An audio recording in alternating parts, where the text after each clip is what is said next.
everybody is doing well out there. I am relaxing. I just come out of the bathroom. I'm well. As you can see, I'm in last night's clothes. Yo, for some reason, when I went to bed last night, I couldn't sleep. I have this issue a lot where I'll set my whole day up to be able to get in the bed early. Like we did so much yesterday. What all did we do? We went and we washed laundry. We grabbed Cookout. We went to the Dollar Tree. We went by the strip club. We went several places yesterday, remember? And so I'd gotten to bed about 9 o'clock last night, 10 o'clock, maybe closer to 11. I wanted to go to bed like 9 and get up at like 4 this morning to train. I could not fall asleep last night to save my life. And I even took a melatonin, remember? Good morning. I even took a melatonin and it didn't work. So I was there at 4 a.m. listening to a criminal investigator talk about profiling. Something in recent years that the left has had an issue with is profiling. And so I want to talk about it to the best of my ability in this video. I just want to start with racial profiling is bad. And I've actually lived through racial profiling, and I go through racial profiling on a daily basis depending on what area I decide to sleep over in. I can promise you, if I roll up in the urban part of the city where there are no white people, the cops are going to be on me like white on rice, thinking that I'm in the hood buying dope. That's racial profiling. As if I couldn't be on that side of town because I know somebody, or because I was grabbing food, or because I have family that lives on that side of town. It's wrong. It's absolutely wrong. And matter of fact, about 3 months ago, I was in Winston-Salem, North Carolina. I was at a McDonald's. I had spent the day in social services, and then I went to find a McDonald's so that I could jump on live and tell you guys what had took place in this social services. It just so happens that this McDonald's was off of Martin Luther King Drive in Winston-Salem. Well, if you know anything about Winston, you know that there's a McDonald's very close by there that is a hot spot. It's a drug hub. It's a hot spot for drugs. You can buy drugs. You can just go rolling through there. There's this huge, big-ass, subsidized housing condo that sets about 20 stories in the air. And right across the street, there's a McDonald's. And that's where I was. And I sat there for about 3 hours on live with you guys. And then I got off of live and I went to pull out of the McDonald's. I look right ahead and there is a side street that runs alongside the street that I'm going to be turning on. Now, in between these two streets are businesses and houses. But as I'm riding up this street, I can look to my left and see the police following me. One street over, they're following me.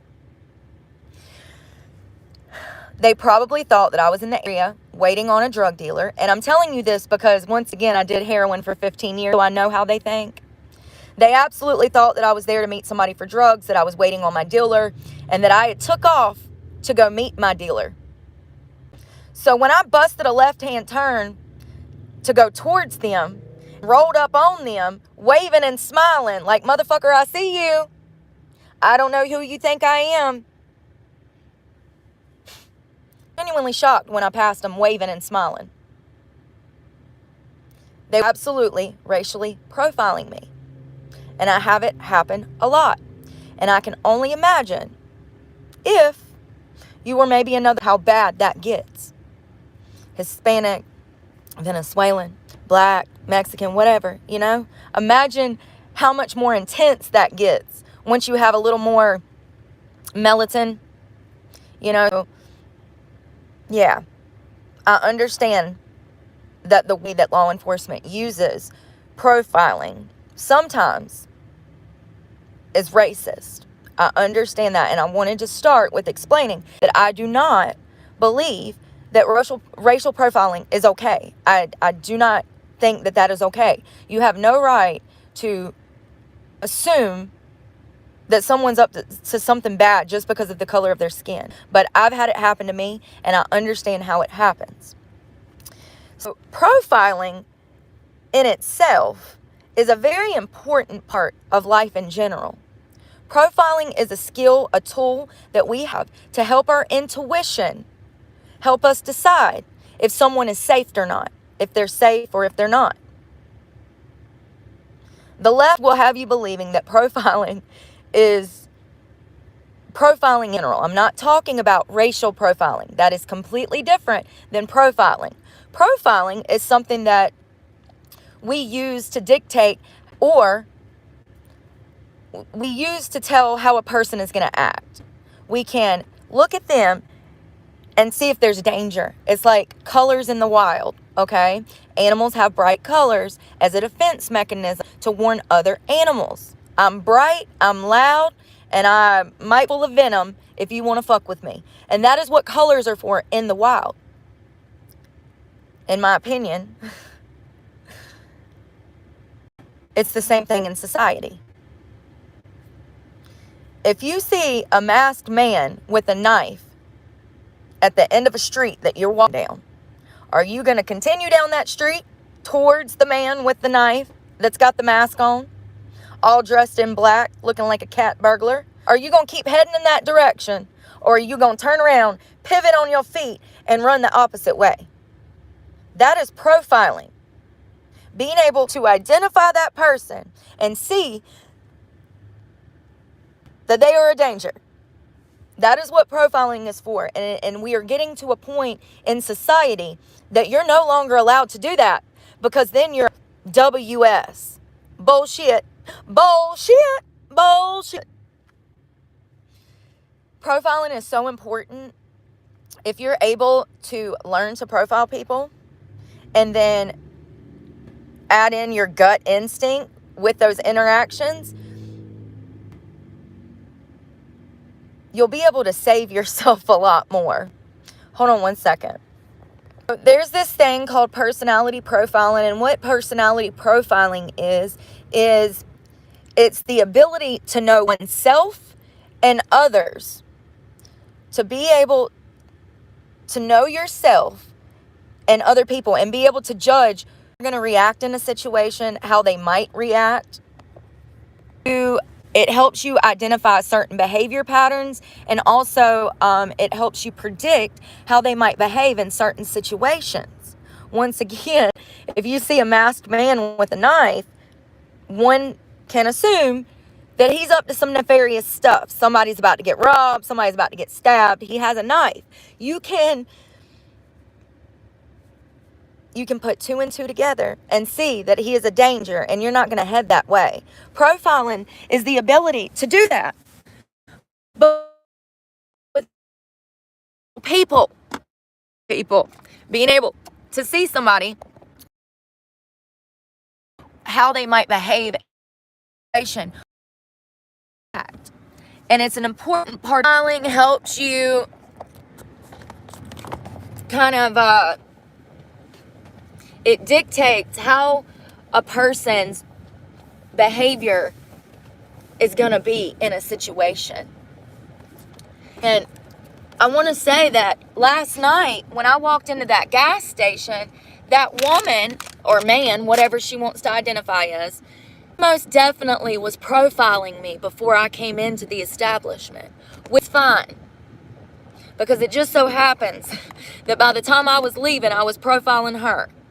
And it happens every day. And it's important of safety to be able to dictate the safe people from the unsafe people.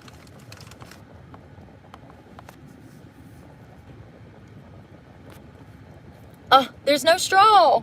Where's my straw? Lord have mercy. Well, I guess we're just going to have to poke a hole in it and go.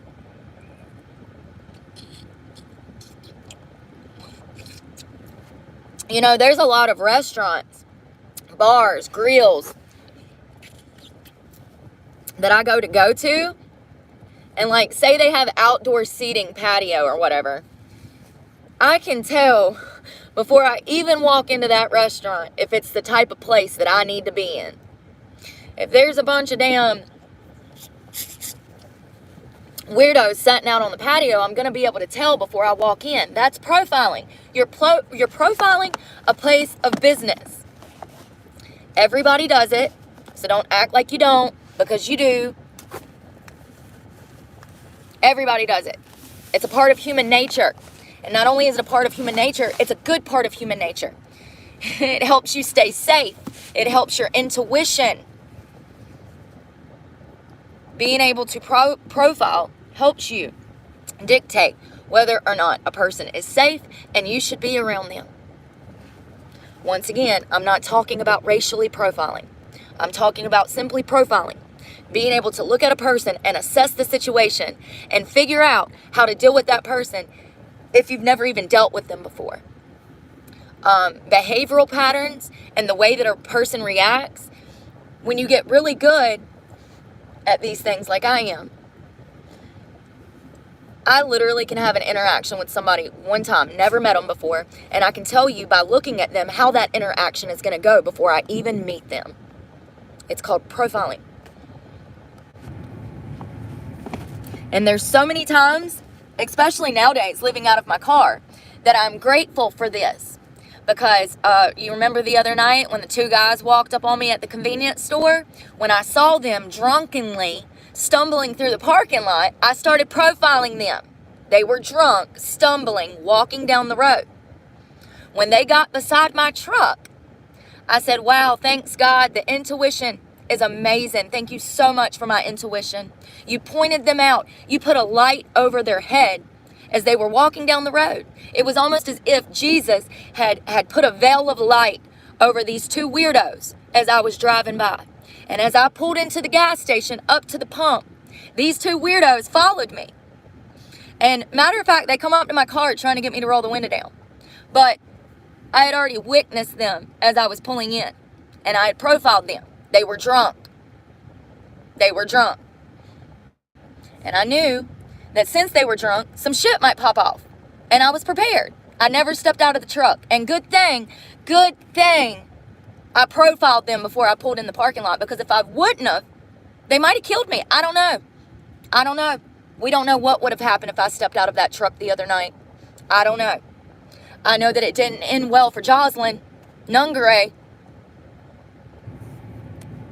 Profiling will keep you safe. The left will have you believing that if you judge somebody from the outside that you're the bottom of the bottom. Bullshit. Bullshit. God gave me intuition for a reason. It's like bright colors in the wild telling you, do not touch that frog. It's poisonous.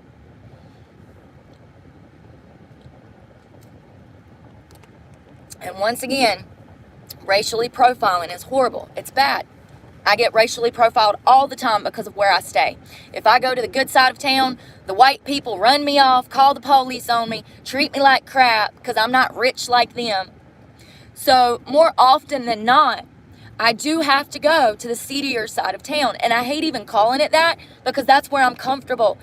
Those are my people. That's where I grew up. But the cops absolutely will follow me for blocks thinking that I'm on that side of town because I had to have been buying drugs. Because I'm in a nice car, because I'm white, because I'm a cute little semi-cute, half good-looking white girl. What is she doing over here? Let's go see who she's meeting. I have to be there to buy drugs, huh? That is not right. And once again, it is not right for anyone to profile based on the skin color of someone. That is not what I'm talking about. I'm talking about if you see some crazy blue-haired liberal woman out here crying in the middle of the street protesting for Palestine, you got a profile. Look at her. Do you want to go near her? I don't. That's profiling. You see the crazy lady in the road, you turn your car around and you go the opposite way. It's profiling. God gave us this gift of reading other humans so that we could protect ourselves. Absolutely. It is a defense mechanism to be able to look at someone and see if they are a danger.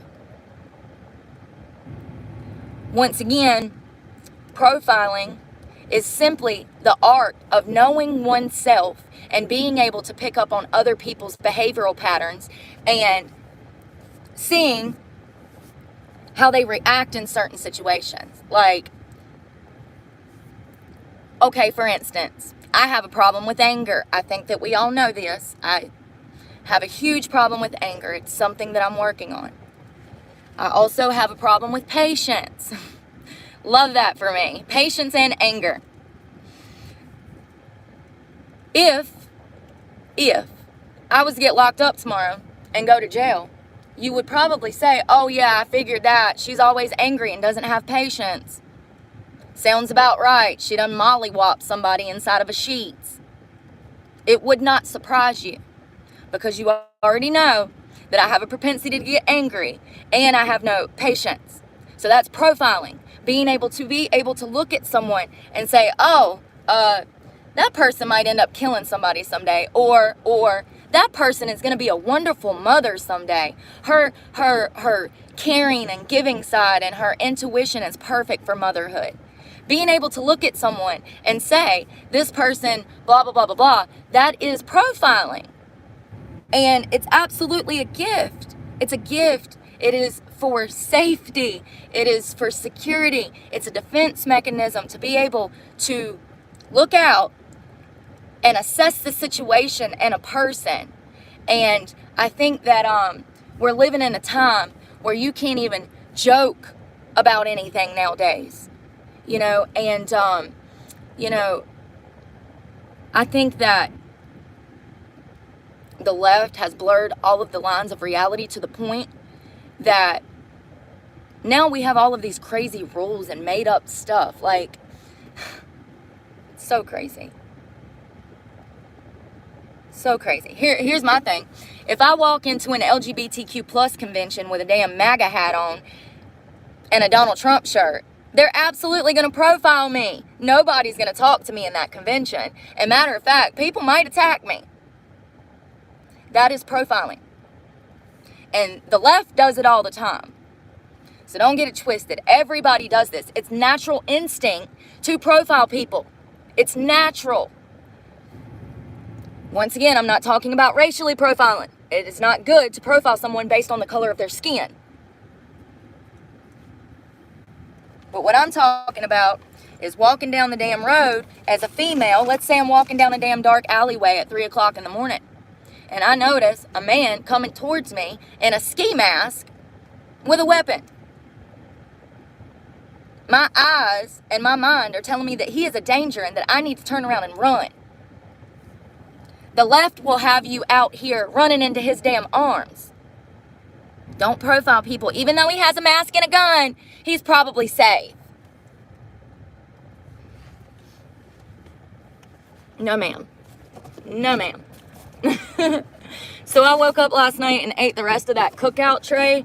I really do like these new trays. I didn't eat, but I ate the quesadilla and the burger and part of the corn dog.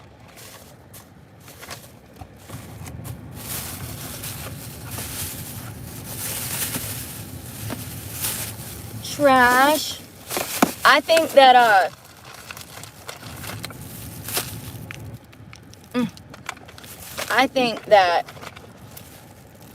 oh, I stepped on a caramel. It's squished. I think that a lot of people look at me and they can't even begin to comprehend the shit that I've been through. Like, their minds can't fathom that someone that's white and cute and blah, blah, blah, blah, blah has been, you know, wrongfully incarcerated and convicted of crimes that they did not commit, beat by the fucking cops. You know, I've been through it, and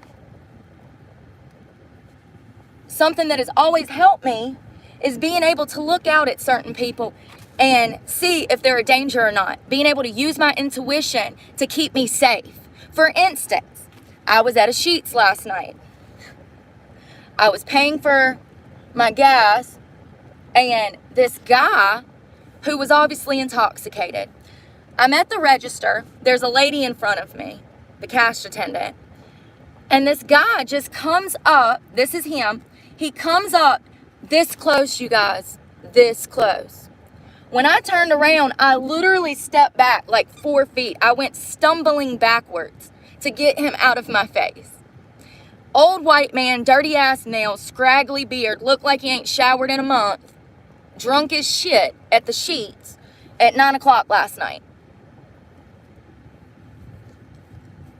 So what do? I assess if he's a danger or not. He's a danger. He's a clear danger. So as I'm leaving out of the gas station, he's behind me and he has $5 and he's like, let me get 5 on 15. And he hurries up to come running out behind me, the double doors of the store. He follows me through the freaking parking lot. I keep turning around and side-eyeing him. And he cannot leave me alone. He can't take his fucking eyes off of me. Until I pulled my camera out. That motherfucker went running to his car and hid in the freaking passenger floorboard. Whoever he was riding with finished topping off the gas can. Apparently he had run out of gas somewhere. It looked like, once again, profiling the situation.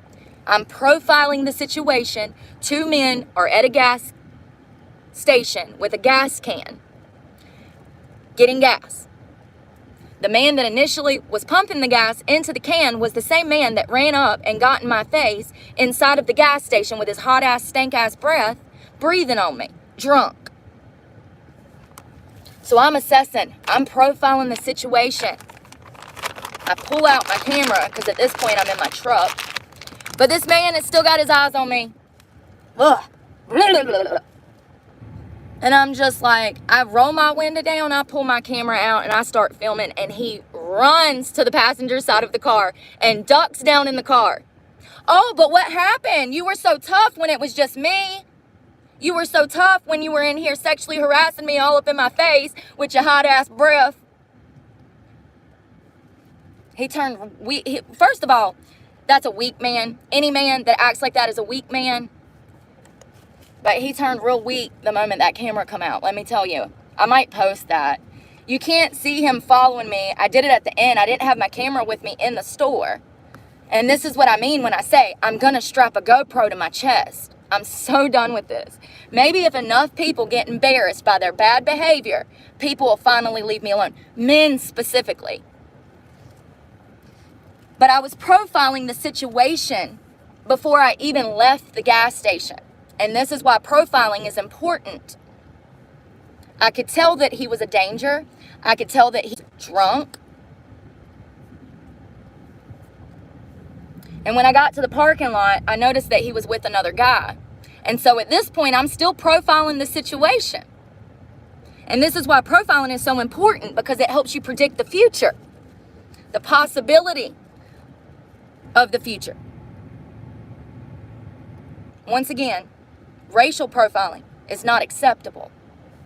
But profiling in general is a tool that we have in our toolbox when we are born that helps us dictate whether or not someone is safe or not. And I absolutely believe that God gave me the intuition and the profiling skills that he did. Me being able to pick up on others' behavioral patterns is huge for me. I can meet a person for 5 minutes and I can tell you what they're going to do next. You know, being able to profile it aligns with self-awareness. Being able to profile helps you understand yourself. It is simply the tool to assess yourself and others. That is what profiling is. The ability to assess yourself and know who you are and others, their behavioral patterns and the way that they behave. And I think that, I know that a lot of investigators, criminologists, they use profiling to help them. And once again, racial profiling is bad. But profiling in general is a tool that God gave us for safety. Safety. Excuse me. In my notes, I had written preferred behavior. And preferred behavior, it helps you analyze like preferred behavior and behavioral patterns in others. And so that's why it's so important, this profiling, in my opinion. And everybody does it. People will lie and say that they don't, but they do. They absolutely do. Ones that claim that they don't, that actually do it the worst. Ain't that crazy? They're like, I don't profile, but they absolutely do. And I think that profiling has got a name in recent years because of the left.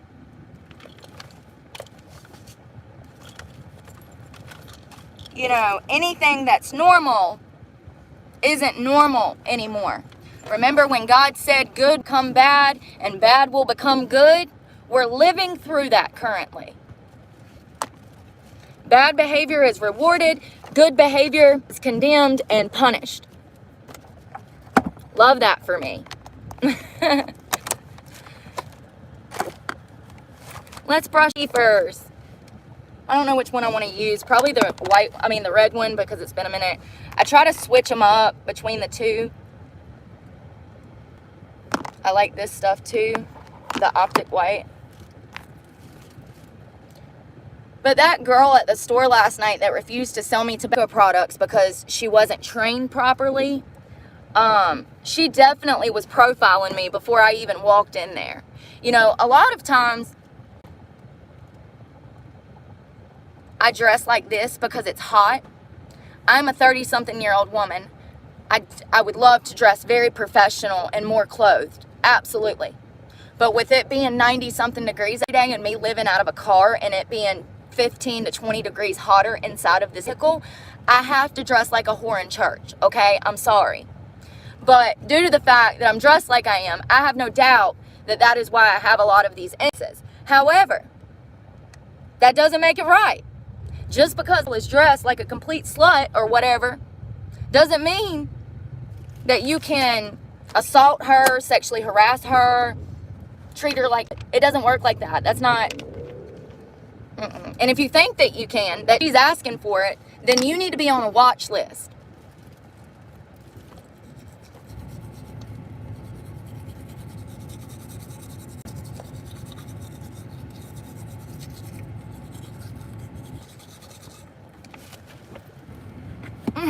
God, ow.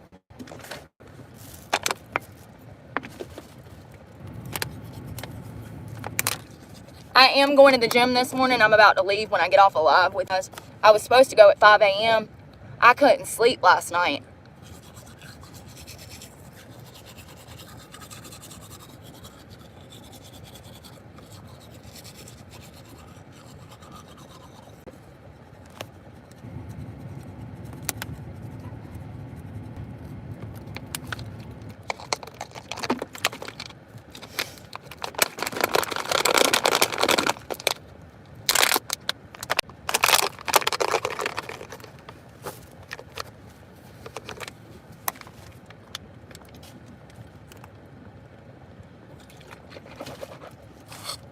I'll brush again at the gym with my toothbrush and floss.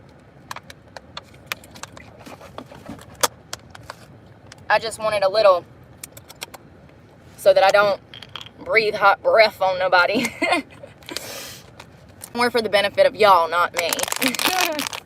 Although my mouth did taste bad. I woke up and I ate some trail mix, that yogurt trail mix, you guys. It was so good. I just wish that there was more yogurt pieces. And as I said, it was most almonds.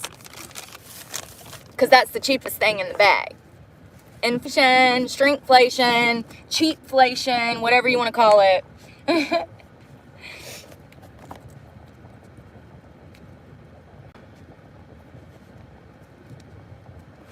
I've literally had the police look me in my face and tell me, yeah, we was wondering what a pretty white girl was doing on this side of town.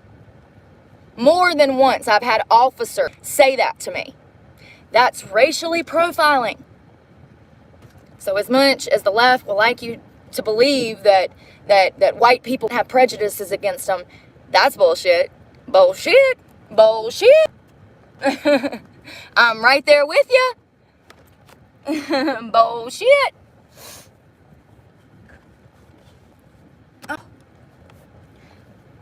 Let me go ahead and put everything up. Let's go ahead and get everything up so that when I take off, I can just take off and not have everything flying everywhere. Last night it got down to like 65. It felt so good until this morning about 6 a.m. It was hot already. The sun on this black truck, it turns into a toaster oven.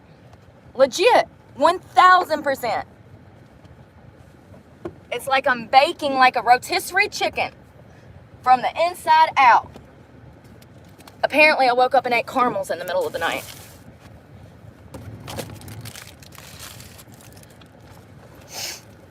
Everything's still pretty organized from yesterday when we cleaned.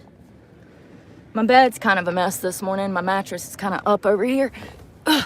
My window cover. This is what I was talking about yesterday. You see how this extra fabric come out? That's why I put it up. Well, this one came down too. So they end up falling off by the end of the night sometimes. So you have to redo them every night. But if you can get this extra fabric up on the window, then this mattress won't pull it down out of the window like that. Like, it's not going nowhere. But y'all seen yesterday, I tucked it all in with a card so that there was no holes.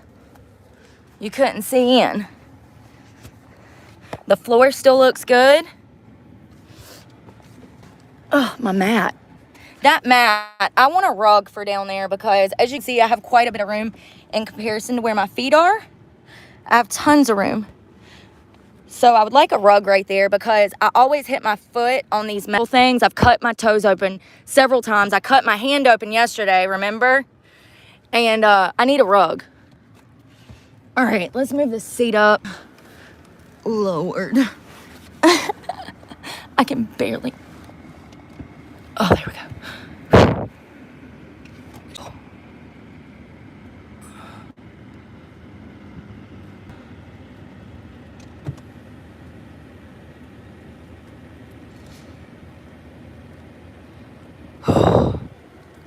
My floor mats are the, what do they call that? It's the expensive ones. The Tread Safe or whatever. They're like the, I pulled those out yesterday. I put Lysol and Fabuloso on them. I soaked them and then I scrubbed them with a brush at the car wash. They're the WeatherTech ones, and I absolutely love that. They came with the truck. I was planning on buying the WeatherTech ones. They're like $250 and or $150 to $250. But this truck came with them. So I'm grateful for that because I can just pull them out, wash them at the car wash, and call it a day. All right, let me plug y'all up before y'all die. Vermont, hello. I've never been to Vermont, ever. So I like to do a little spray. My window covers, the bed. I woke up sweating like a whore in church this morning, and I done got something on my pillowcase. What is that? What is that? Probably barbecue sauce.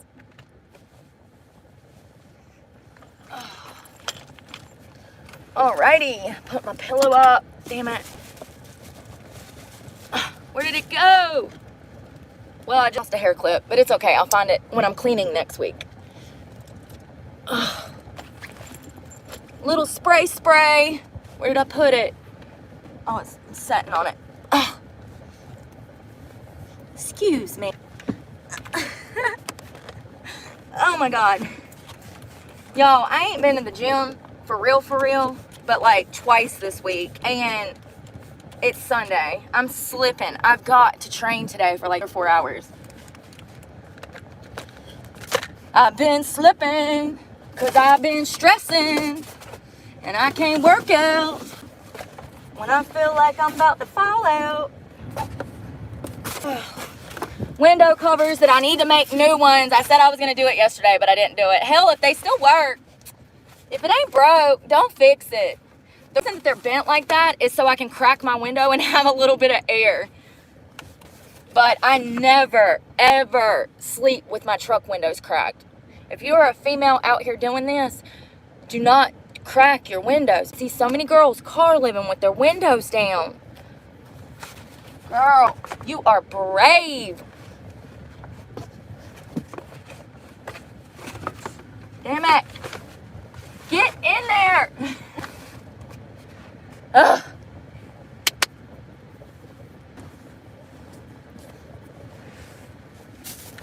My towel is dry now. When I come out of the gym, I usually throw it over my steering wheel, or I'll hang it up on one of these hooks back here. I'll throw my towel through there, let it dry. When I'm working at work, I go into Planet Fitness, I'll shower, and then when I come out before work, I always hang it up there. I need this in my gym bag. I didn't even need my fan last night because it was so cool here. So grateful for that. I need to put this in my dresser. Shit, I'm trapped. I'm trapped. So this is actually my pants dresser over here, but I'm gonna throw this in there because this is the one that's easily accessible in comparison to the other side. My dresser. Oh God. I literally have a whole wardrobe in this truck. I have 2 of these huge containers plus a 3rd yellow one. And it's a foundation for my bed. If you are a small woman like me, those containers, those heavy duty containers will hold your weight, baby. It will hold your weight. I weigh $1.7 now. I'm trying to get up to $1.40. Stress is not my friend. And I'm surprised that even these cheap containers hold my weight. Look, these are my food containers. And it holds my weight. It's the Hefty. This is what my butt is sitting on most of the time. And it holds my weight. Coconut water. I have 2 of those under here. 2 for food. My blanket that I just folded that's already a mess. And I can't believe that these hold my weight, but they do. Knock on wood. So, what is under there? Oh, my purse. It's a lunchbox. I don't know why I keep calling it my purse. It's a lunchbox. It's not a purse. Oh, Lord. All right, we in here. Whew, I'm sweating. I need air. All right, gym bag. Let's get ready for the gym.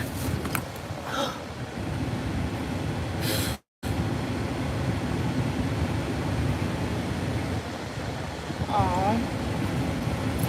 Man over here got a little puppy. It's so cute. I want a puppy. You can be my puppy. What's your name, boy?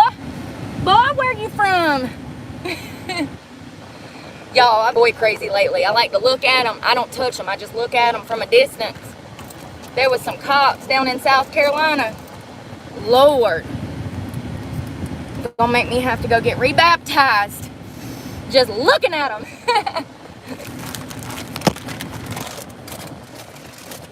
Okay. So, coconut water. I actually want one of these. Grab a coconut water. It's actually not that, it's not hot. It's like, feels good. If it was any hotter, I wouldn't drink it. These are actually good room temperature.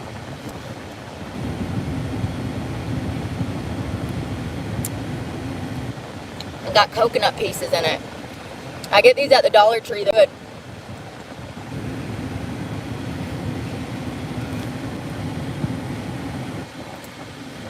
I am in the middle of bumfuck boy, you got a purty mouth.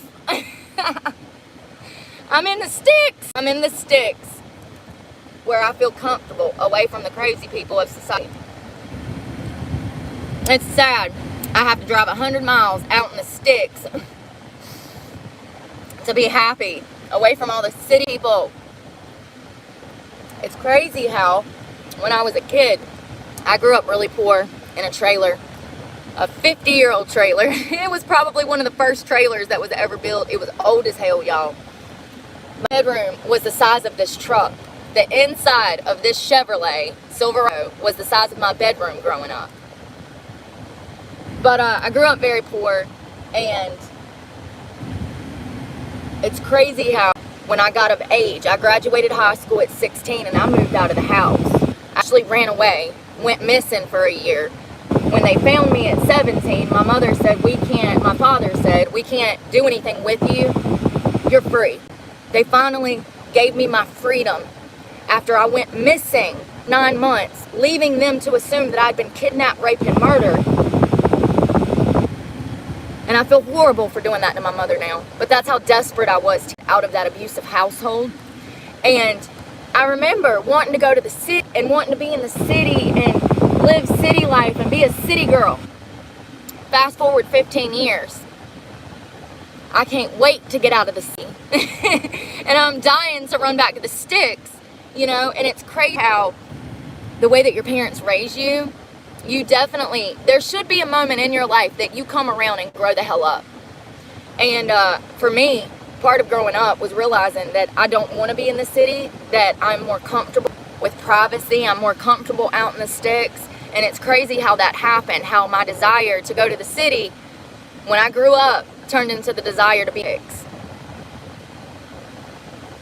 It also is like kind of the same as like your parents tell you, like, remember the stuff they used to say, like, them ain't your friends, they don't care about you, you are who you hang around, blah blah blah blah blah. It's funny how there comes a point where you mature and you realize everything that they were saying was true. But I remember being 15 and telling my daddy, that's true, I don't have to do what my friends do. How did that work out? Over 15 years of drug abuse. Because that's exactly what happened. I fell into that crowd. And I was hanging around. Absolutely true. Alright, I'm taking this big window cover down. Lo, can you see me? Now you don't. Peekaboo! Fuck off! Alright. Why did the chicken cross the road? Because.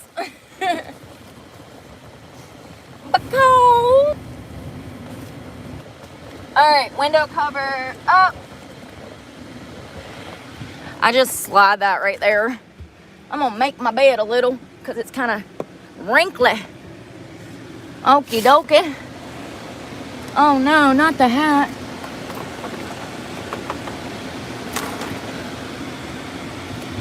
Load. Gotta keep the ketchup packets for the future. Actually, I'm gonna put those in here with snacks. Snacks.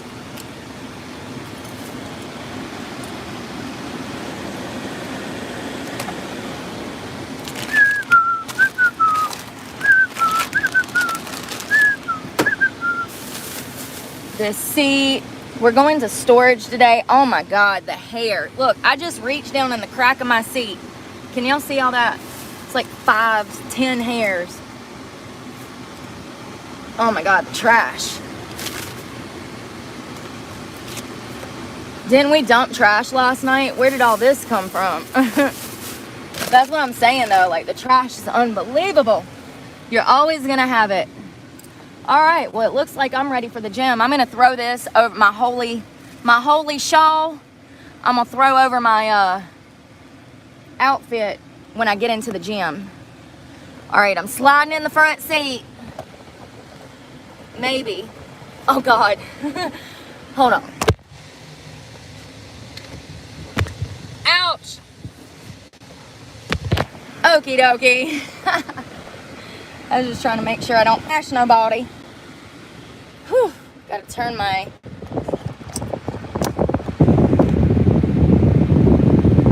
Whew. I love my Febreze. You're gonna need that car living.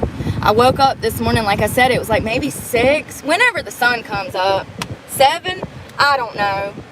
But when I tell you that my dress was soaked, my sheets were wet, a sweat, and that is why you're gonna have to wash your sheets 2 to 3 times a week, or your face is gonna break out, your body's gonna break out, you're gonna stink. Like, you have You have to stay on top of laundry. Wash once, if not more times a day. What else? What else?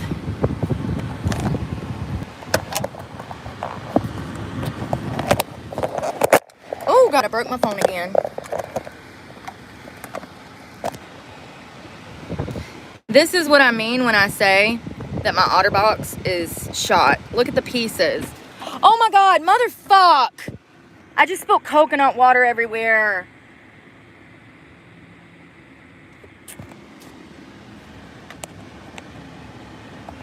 I did, I just spilled the whole can. Half of it. I got 3 damn open drinks with enough cup holders, so it's my own damn fault. Oh my God. Y'all. Ah!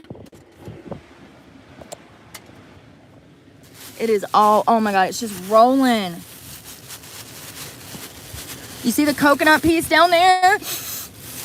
Oh my God, it's all the way down there now. Listen. Oh my God, it's everywhere.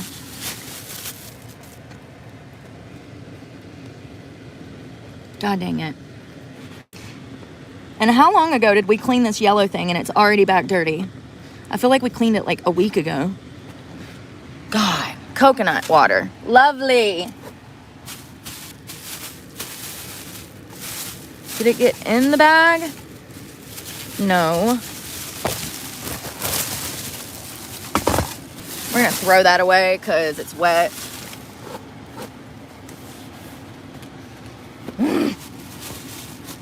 Son of a beach! Son of a beach!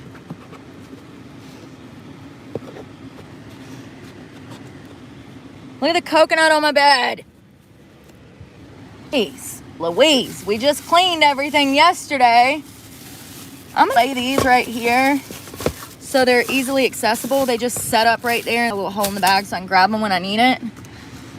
Water. Ugh. All right, let's go throw all this trash away and then I gotta head out. Somebody was on my video and they said last night when that girl was being petty and wouldn't sell me tobacco, somebody said, why is my camera doing that? My camera's doing something weird. Somebody said, what do you mean by those people? I said exactly what I meant. Here's the thing, don't be running around out here looking crazy if you're not crazy. Why would you do that to yourself? Like, people are gonna think easy. You have the right of way. There is a stop sign there. You have the right of way. If I have a stop sign and there's no sign for you, that means you have the right of way. I'm telling y'all, I'm gonna damn make some damn driving videos. I'm not even joking. It's amazing to me how confused people are on the road. It makes sense when they have the right of way.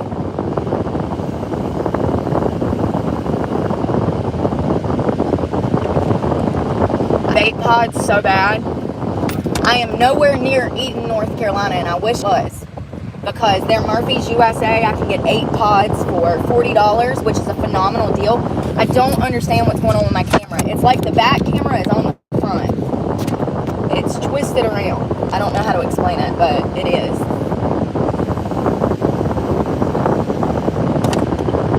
It's alright. We about to pull up and have some Wi-Fi.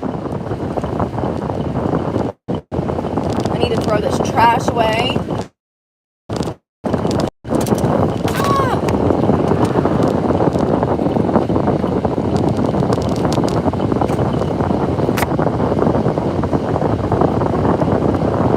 If you don't want people to think that you're some crazy blue-haired fucking liberal, then don't act like one. I don't understand people. What is this? Who do you think you are to just take 15 parking spaces, sir? Who do you think you are? You're too good to pull into a parking space like the rest of them? What an idiot. What an idiot. The entitlement. Let's get out and throw this trash away.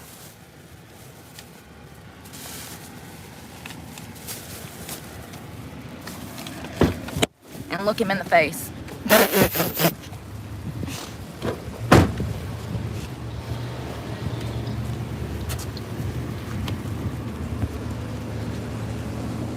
I thought there was a trash can over there yesterday. It's not today.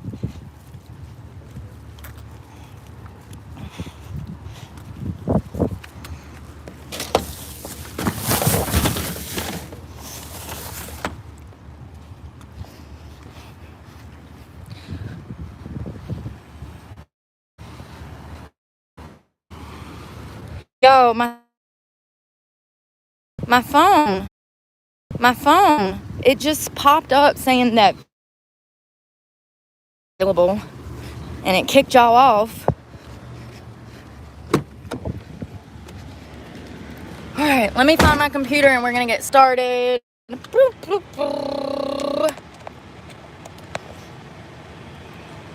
I love it. If I'm too all over the place for you to focus on, you might be a little slow, honey. I'm sorry. I'm so sorry. I'm so sorry. Do I need to talk a little slower? Coconut water. Sorry, Mac. The air is hitting the mic. Thank you. Sorry about that. We'll switch it up. All right.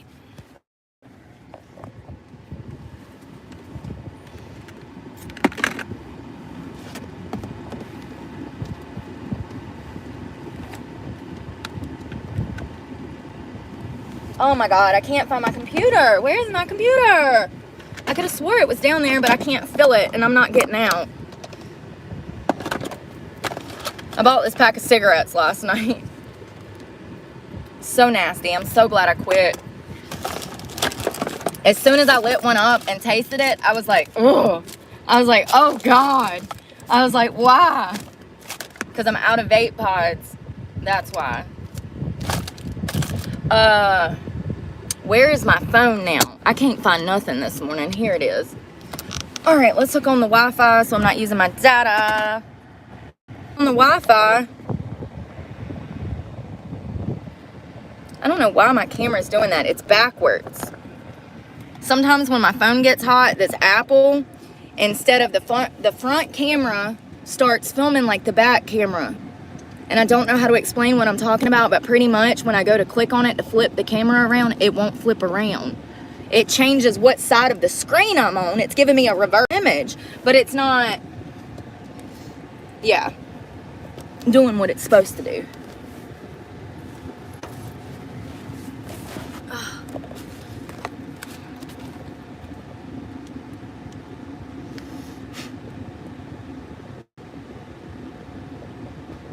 I have some good stuff coming on Elevation Church. I'm so excited.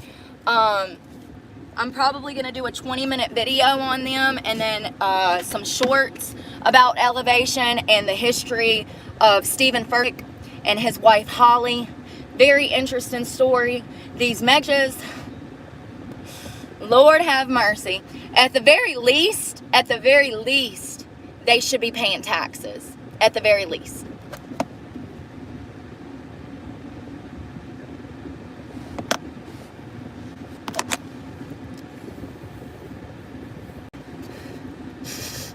I'm gonna go get one later. For now, I got this piece of crap that tastes like, ugh. I don't like flavors. I smoke tobacco.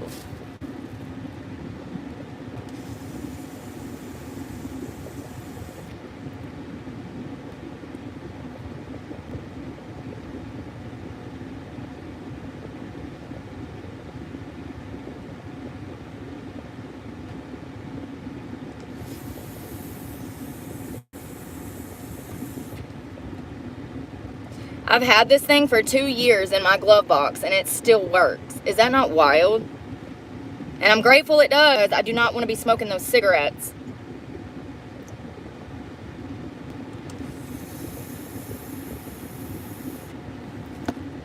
When I quit smoking, I kept a pack of cigarettes in my glove box for about 6 months. And I would smoke, like, if I was, like, out with friends drinking, or if we were You know, if I was socializing at a party and we were drinking, then I would go grab one out of my glove box and smoke it. But, holy crap. Y'all. I am so happy for the that are recently joined my channel. Thank y'all so much. I can't believe that I've had almost 800,000 views this month. That is close to 1 million views that I've had this month. It's unfortunate that I don't make money off of that, but potentially in the future I could.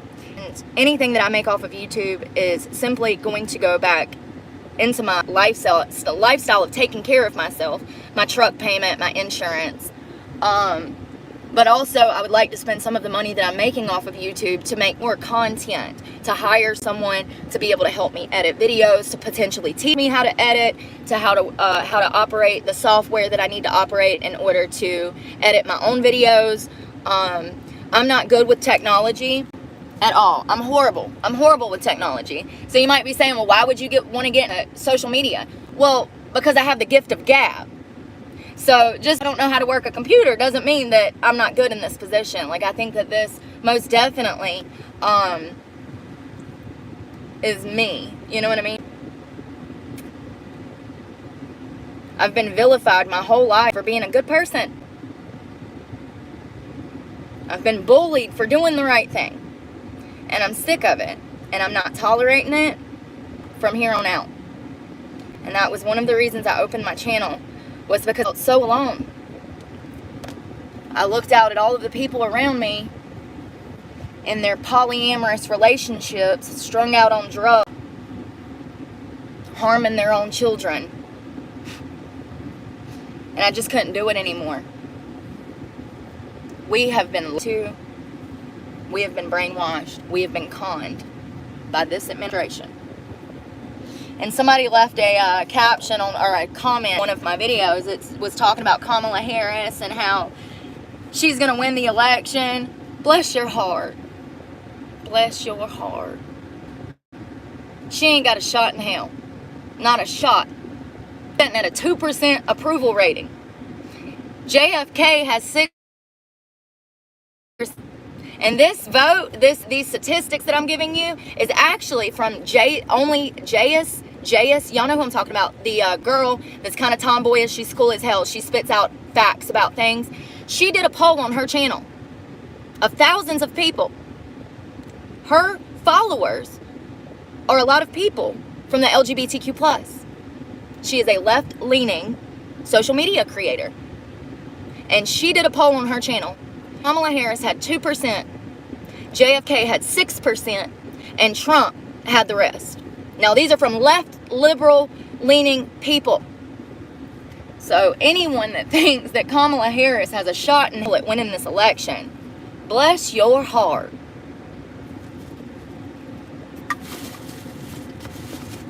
So, I'm going to end up having to move these water because they're getting on my nerves right here under my feet.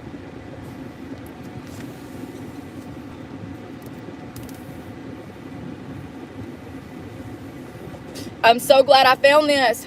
Y'all want to hear something crazy? I have a vape pen, but it won't hit.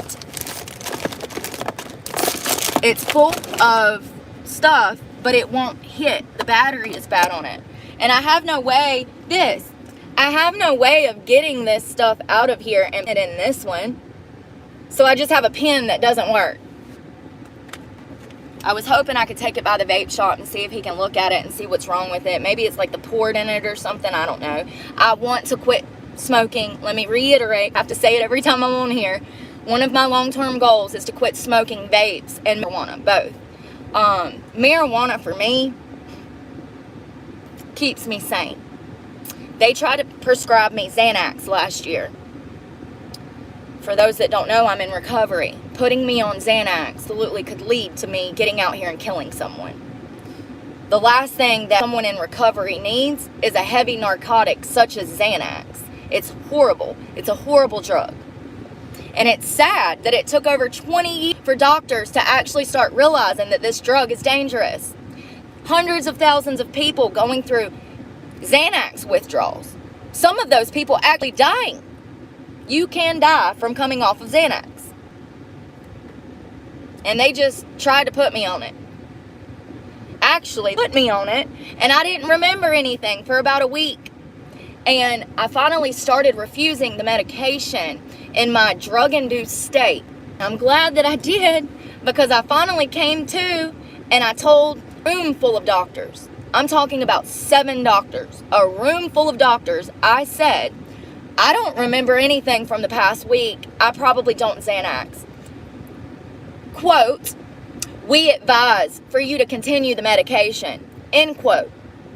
And I said, I drive a half-ton pickup truck. I just don't feel like it's smart for me to be on a medication where I'm not coherent and in my right frame of mind. And they said, well, we're going to advise for you to stay on the medication, and we're sending a prescription in right now. That could have, not only could that have killed me, but it could have made me relapse back into heroin use.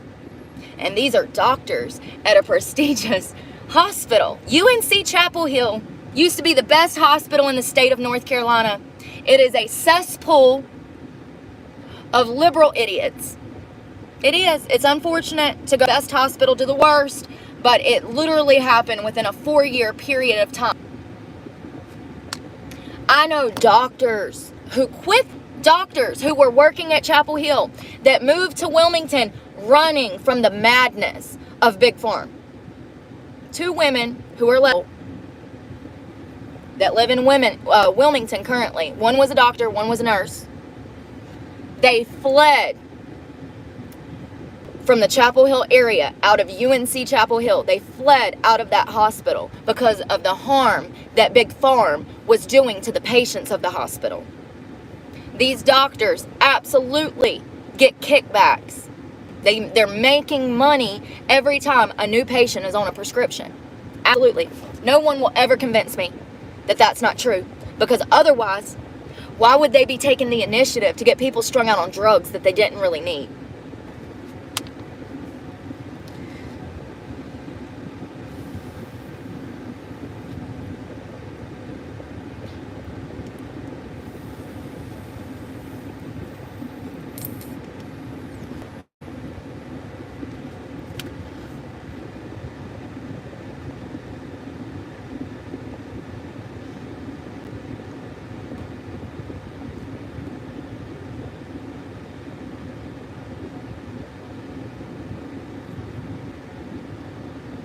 So, I want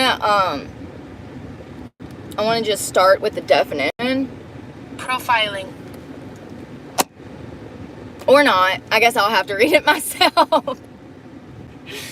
Oh God. Profiling, the recording and analysis of a person's psychological and behavioral characteristics so as to assess or predict their capabilities in a certain atmosphere, or to assist in identifying particular subgroups of people. That is what profiling is. So it's the analyzation of a person's psychological and behavioral characteristics. So once again, it's the ability to meet someone and to foresee how they would behave in certain situations. And this, say me and you are a married couple, and I get pregnant, and I want to tell you that I'm pregnant. I already assessed from knowing you, from profiling you, from being with you, from being married to you. I can already predetermine how that is going to go over when I break the news to you, because I have the ability of profiling. I know your behavioral patterns. I know how you react in certain situations. And that's what profiling is, and it's important for safety. It is a defense mechanism that God absolutely embedded in us for our safety. And, we're living in a society where you can't make jokes anymore about anyone that's not of your skin color. You can't profile people and say, oh, I bet they're Republican because he's wearing a MAGA hat. That is a great analysis. That is a perfect analysis. He's wearing a MAGA hat. He's probably a Republican. Good job. That's profiling. Good job. What is wrong with that? What's wrong with that? If he's wearing the MAGA hat, probably wants people to know that he's part of MAGA. Otherwise, why would he wear the hat? I dress sometimes just to be profiled. I want people to tell that I'm, that I have my screws in my head, that they're all screwed in.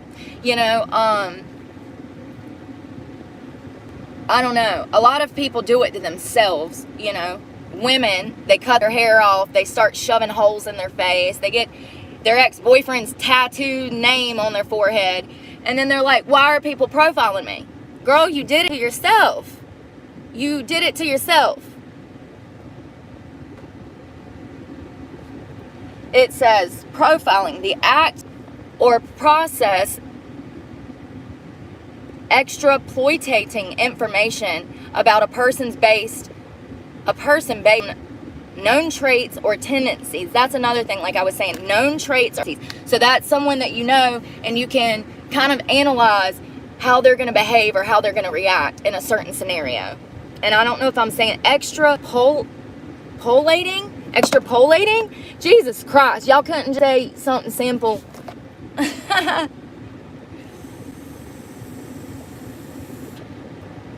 Despite that black and brown drivers are pulled over at a higher rate because of racial profiling. So, and that's what I was saying. Racial profiling is absolutely a thing. It's not good. It's bad. Let's see. Despite that black and brown drivers are pulled over at a higher rate because of racial profiling, the China initiative was highly controversial as academics, universities, and advocacy groups accused the program of racial profiling and biases against researchers of Chinese descent.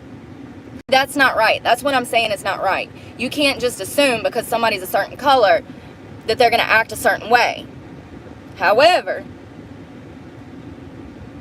you can look at someone and assess how they're behaving currently, and that is a prediction of how they might act later on. You can look at me like myself and assume that I'm probably conservative by the way that I talk, because I am. There's nothing wrong with that. And matter of fact, it's for your benefit if you have the skill to do that. If you were able to see somebody and assess what they might be like, that is a skill that will help you. Once again, if there's a masked man with a knife right in front of you, are you going to go towards him or behind? Or of course you're going to run. He has a knife. He has a mask. You can tell that he's up to something dangerous and nefarious. He means to cause harm potentially. You're going to go the opposite way. I love how it's supposed to be. It doesn't even give me like a thanks, Wikipedia, you suck.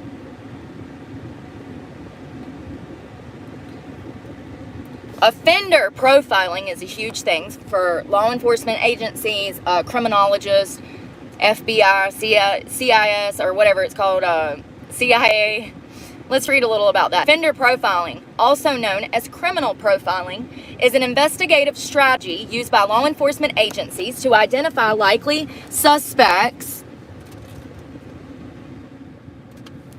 Sorry, I'm trying to cut that down so it's loud. Likely suspects, and it has been used by investigators to link cases that may have been committed by the same perpetrator. The ancestor of modern profiling, Robert Ressler of the FBI, considered profiling as a process of identifying all the psychological characteristics of an individual, forming a general description of the personality based on the analysis of the crimes committed by him or her.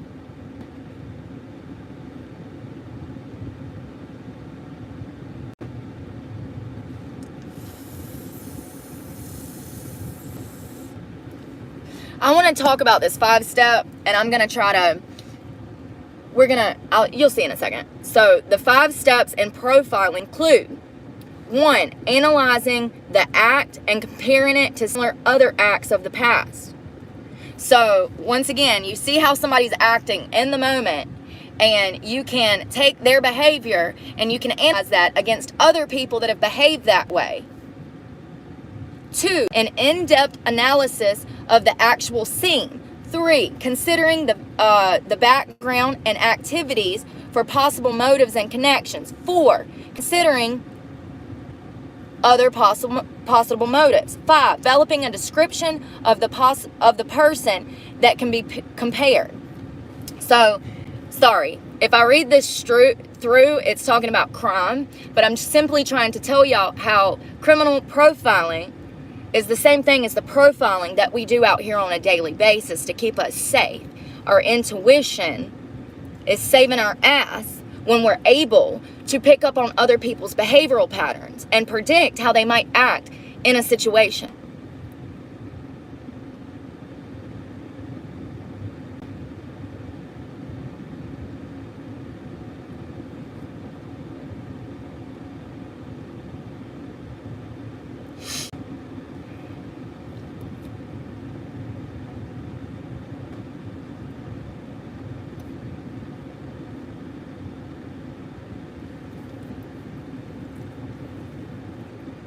Safety profiling, also known as risk profiling, can help organizations identify and manage safety and risk threats. It also helps businesses allocate safety resources and inform strategic priorities. A safety profile can include risk qualification, the likelihood and potential impact of risk, current controls, the effectiveness of existing controls and areas for improvement, emergent risk, any new risks that have emerged and plans for dealing with them, monitoring framework, prioritized action plan with recommendations for addressing weaknesses. This is how people profile in a business. So businesses profile themselves in order to help themselves. Everyone profiles. Everyone. No one will ever convince me otherwise. Everyone absolutely judges books by their covers. It's part of human nature to look at someone and think that you know them from the outside. It's just part of human nature. It's what we do. And I don't want, I don't want to come off like it. I'm not trying to say that it's a good thing to do that. I'm not saying that it's okay to look at someone and judge a book by their cover. We know that more often than not, we're wrong about what we assumed about that person. But what I am saying is that it is natural to look at someone and be able to assess them. Everybody does it. And I think that it's beneficial for your safety to pay attention to your surroundings and people that you are around, especially when in public. Profiling involves making generalizations about an individual based on the individual similarity to a high-risk group. It is an inductive process. Threat assessments, on the other hand, involves an individualized assessment of the person of concern in a particular situation and at a particular point in time. Generalizations are not good, but sometimes you have to for your own safety, and everybody does it. Everybody.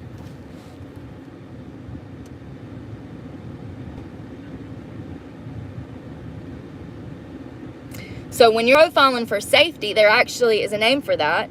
It's called safety profiling, a risk assessment that measures a candidate's attitude to safety. The Workplace Safety Profile, WSP. So they have companies that have whole programs geared toward this. But the left will have you believing that it's bad.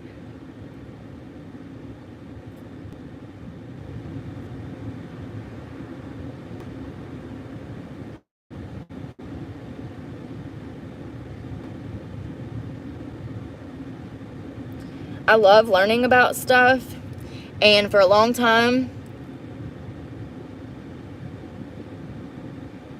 I thought that I was bad for assessing a situation or looking at somebody and being able to tell that they were a danger.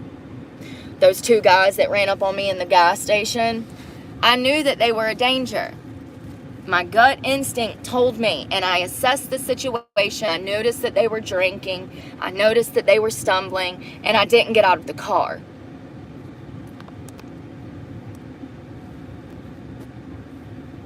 You have to pay attention to your surroundings out here. And that lady at the gas station last night that refused to sell me vape pods because she hates herself, she absolutely profiled me before I came in the door. She had no intentions of selling to me to start with.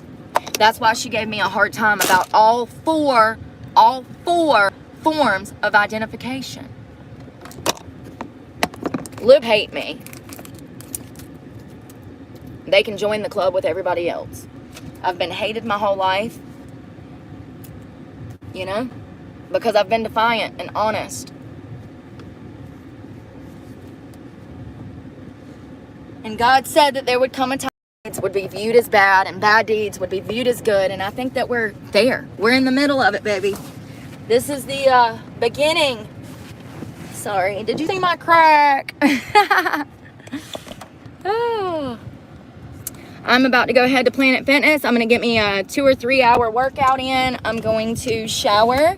I'm not going to wash my hair. My hair looks pretty good this morning. What y'all think? What y'all think? What color? Somebody let me know what color my hair is. Do y'all think it's like a sandy brown? I think it's a sandy brown. I see highlights. I mean, got highlights of white. Look at that white streak. I love it. Hold on. Let's see if I can get it more whiter. Usually I have one whole silver streak right there at the front. You can semi-see it. I think that I'm sandy brown. This is my natural hair color. It's been 20 years since I've seen my natural hair color. I was probably 15 the last time I saw my natural hair color. So it's been a while. 20 years. I think it's a sandy brown. Like a strawberry blonde. There is a little red in it. It's weird, especially when the sun hits it. Like if I'm standing outside, you can see the red in it. And that's what makes me wonder if I have Scottish, Irish, maybe some, I don't know, Nordic. I don't know what to call it. But one day, we gonna get a genealogy test and figure it out. I do know that I have Cherokee Indian in me, which is weird because you cannot tell that. But I know that for a fact, and that's the only race that I know that I have in me is English and Cherokee Native American. I can't tell, but my grandmother was Native American. So it's crazy how that skipped me. It skipped me. I don't know. You know how like certain genetic mutations will skip a generation and stuff? I don't know.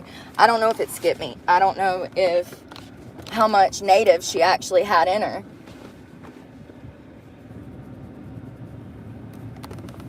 I'm not going to wash my hair today, but I am going to do a pedicure and shave for work tomorrow.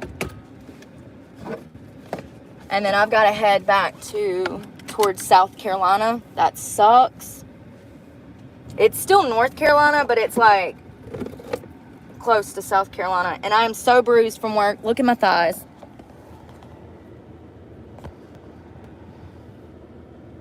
Look at them muscles coming in, though. I'm freaking flexing. Look at that. Flex. But freaking the bruise, bro. The bruise. My arms are bruised too. From the pole. From like, I do these one-handed pole moves where I go all the way to the top and I grip with my arm. My arms and legs are hanging off of the pole in a V shape in the air. And I literally am just hanging by one forearm with all of my hands and legs off the pole. When I do that, it bruises my arm so bad it pinches my skin. I need to get in the gym. Feel fluffy. I'm wondering if I should just go ahead and head back the other way. I really don't. Oh, I gotta go get my carpet cleaner. Shit.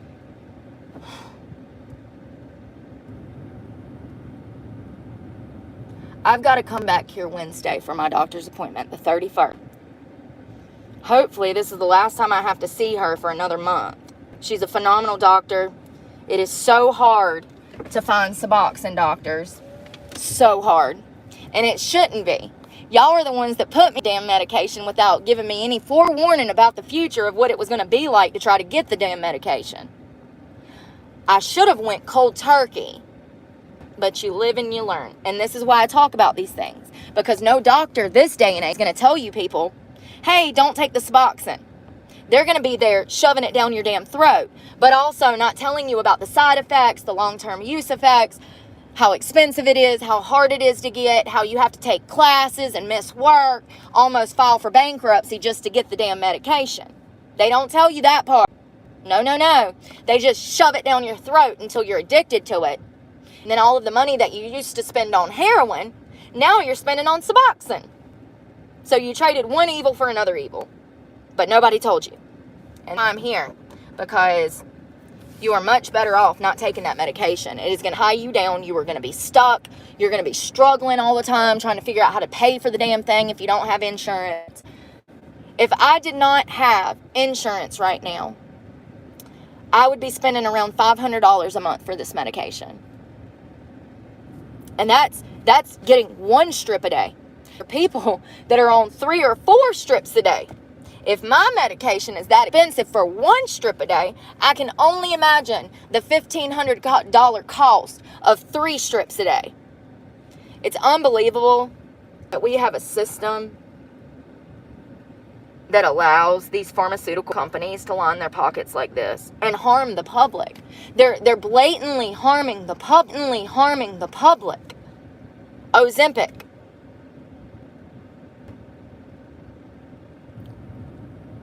It has not been on the shelves long enough to even do trial and errors with. And we have tons of people out here strung the hell out on Ozempic. Getting skin. And you can tell with Ozempic because they look crazy. Their face starts to look crazy. They lose too much weight too quick. I have a family that I follow on here. The wife is from Africa. The husband is American. I have children. They are beautiful. I love their videos. But both of them are strung out on Ozempic. You can tell.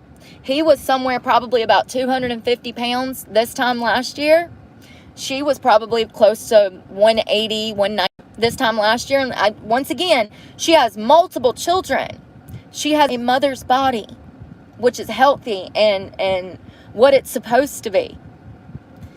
And it is very clear from the dramatic weight loss, where they lost the weight, that they are both on Ozempic.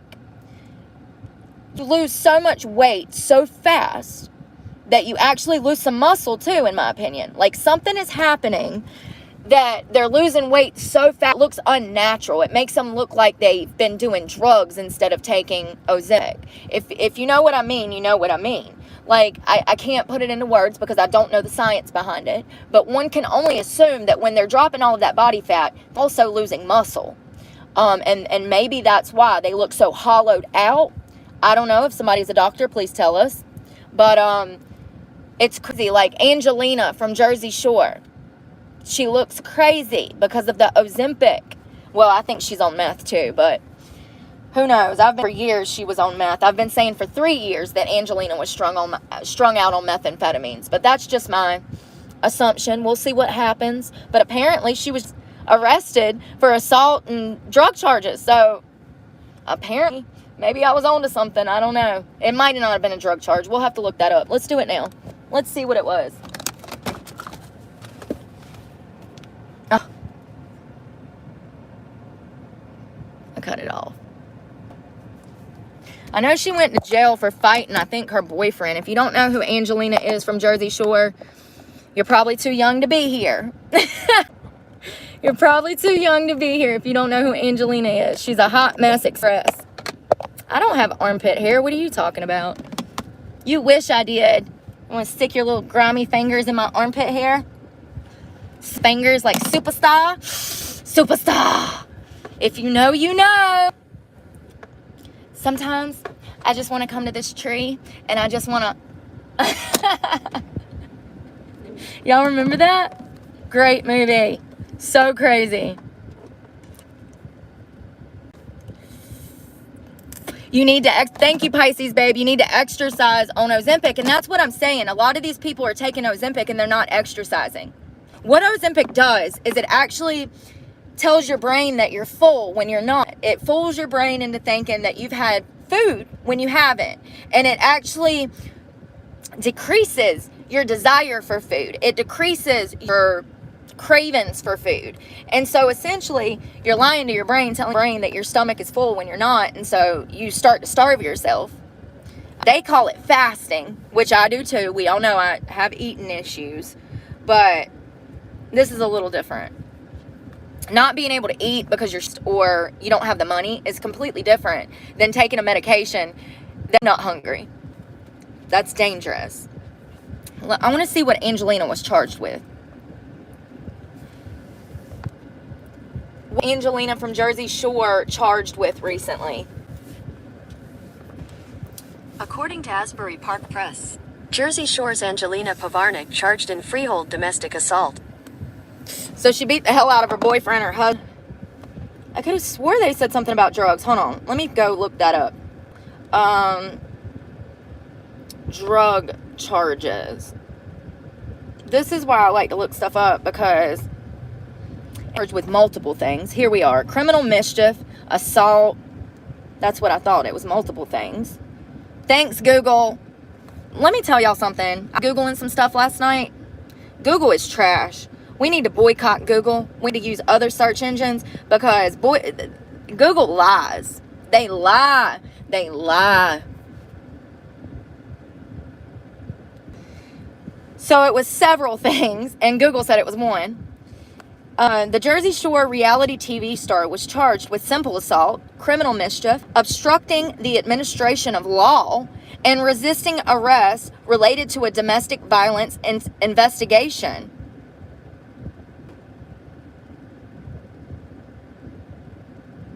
After the township police arrived at the home of Povarnik, she did commit an act of obstructing by purposely from a uniformed officer in an attempt to run in the house, lock the door, and prevent law enforcement. Girl, that's fucking evading arrest. Or, well, they weren't trying to arrest her. They were trying to interrogate her or talk to her, aka interrogate her.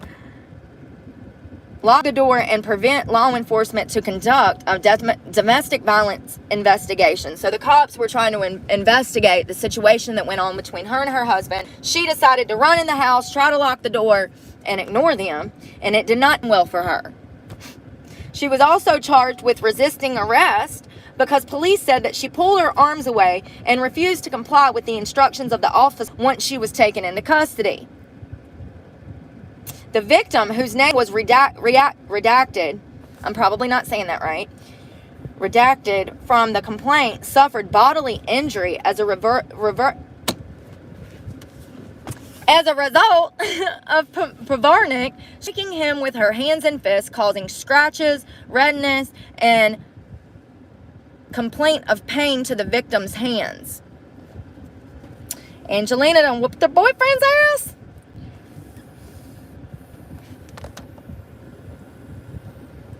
Y'all tell me that this does not sound like she's on something hard. The criminal mischief charge stemmed from Povarnik striking the victim's vehicle with her hands caused damage under $500. So she's whooping his ass. She's punching his car. I'm just going to say that it is very clear to me that Angelina has major emotional issues. I'm just making an analysis. I'm profiling. This is what profiling is. I'm profiling. Angelina is not wired right. If you add some drugs into the mix, this is exactly how someone would act on drugs that already has emotional issues. So I've been saying for years that I thought that she was on methamphetamines. I don't know. I don't know. There's a long list of prescription drugs that would make you act like this too. So it could be something prescription based, but it's no secret she's struggling. And even though I don't like the girl, I don't like her at all. At all. I see through her. I don't like her at all. I like Jenny, Snooki, all of them. You know, I grew up with it. I was part of the generation of the beginning of reality TV started in my generation.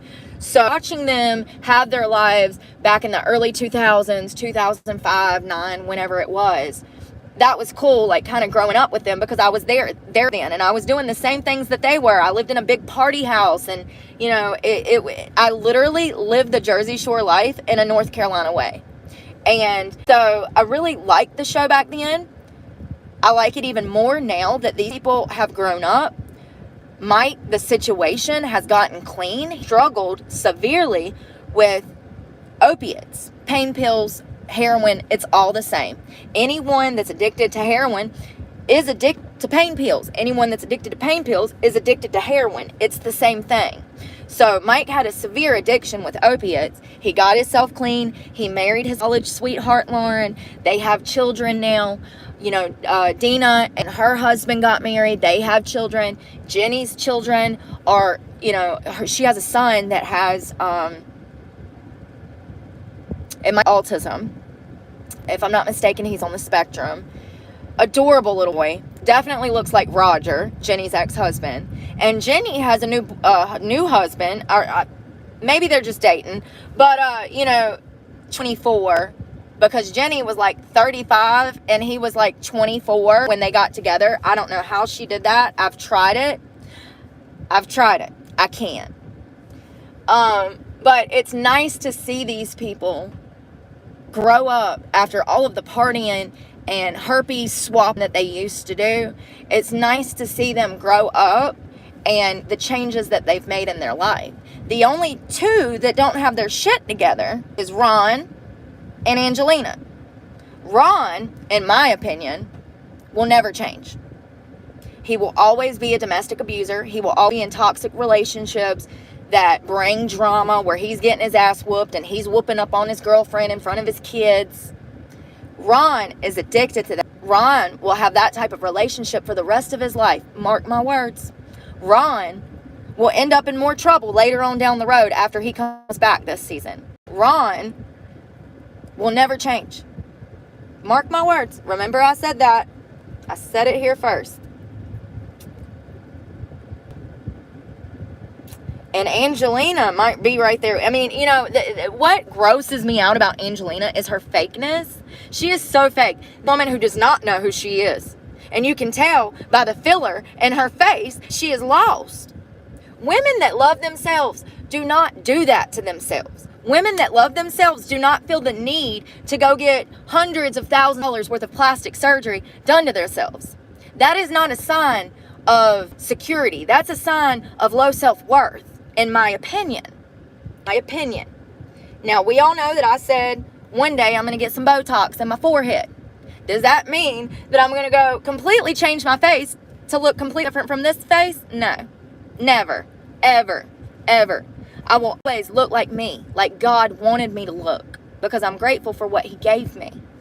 But when women go and they feel the need to change themselves so dramatically, such as Kylie Jenner or Kim Kardashian or Angelina or, you know, Snooki, she even went off the deep end. Like, when these girls are doing that, that is a sign of low self-worth. They are screaming that they don't love themselves, loud and clear. So, that's just my opinion. It's just my opinion. And I think that everyone has the right to feel comfortable in my skin. And I'm the opposite end of that. If you feel like your nose is too big and you want to go get rhinoplasty, and in the long run, that's going to make you more confident, absolutely for it. What I am specifically talking about is when you get rhinoplasty, a facelift, freaking eyelid freaking lift, a freaking lip flip, filler in your face, fucking all of that. That's what I'm talking about. When you completely reshape your whole face, you don't even look anything like you used to look before. That is a sign of self-esteem issues. It's a whole different thing if you go get a boob job. Just a boob job. But when you're out here stuffing tens of thousands of dollars in your face every year, maybe start working on the inside. Focus on the intrinsic. Angelina is one of those people.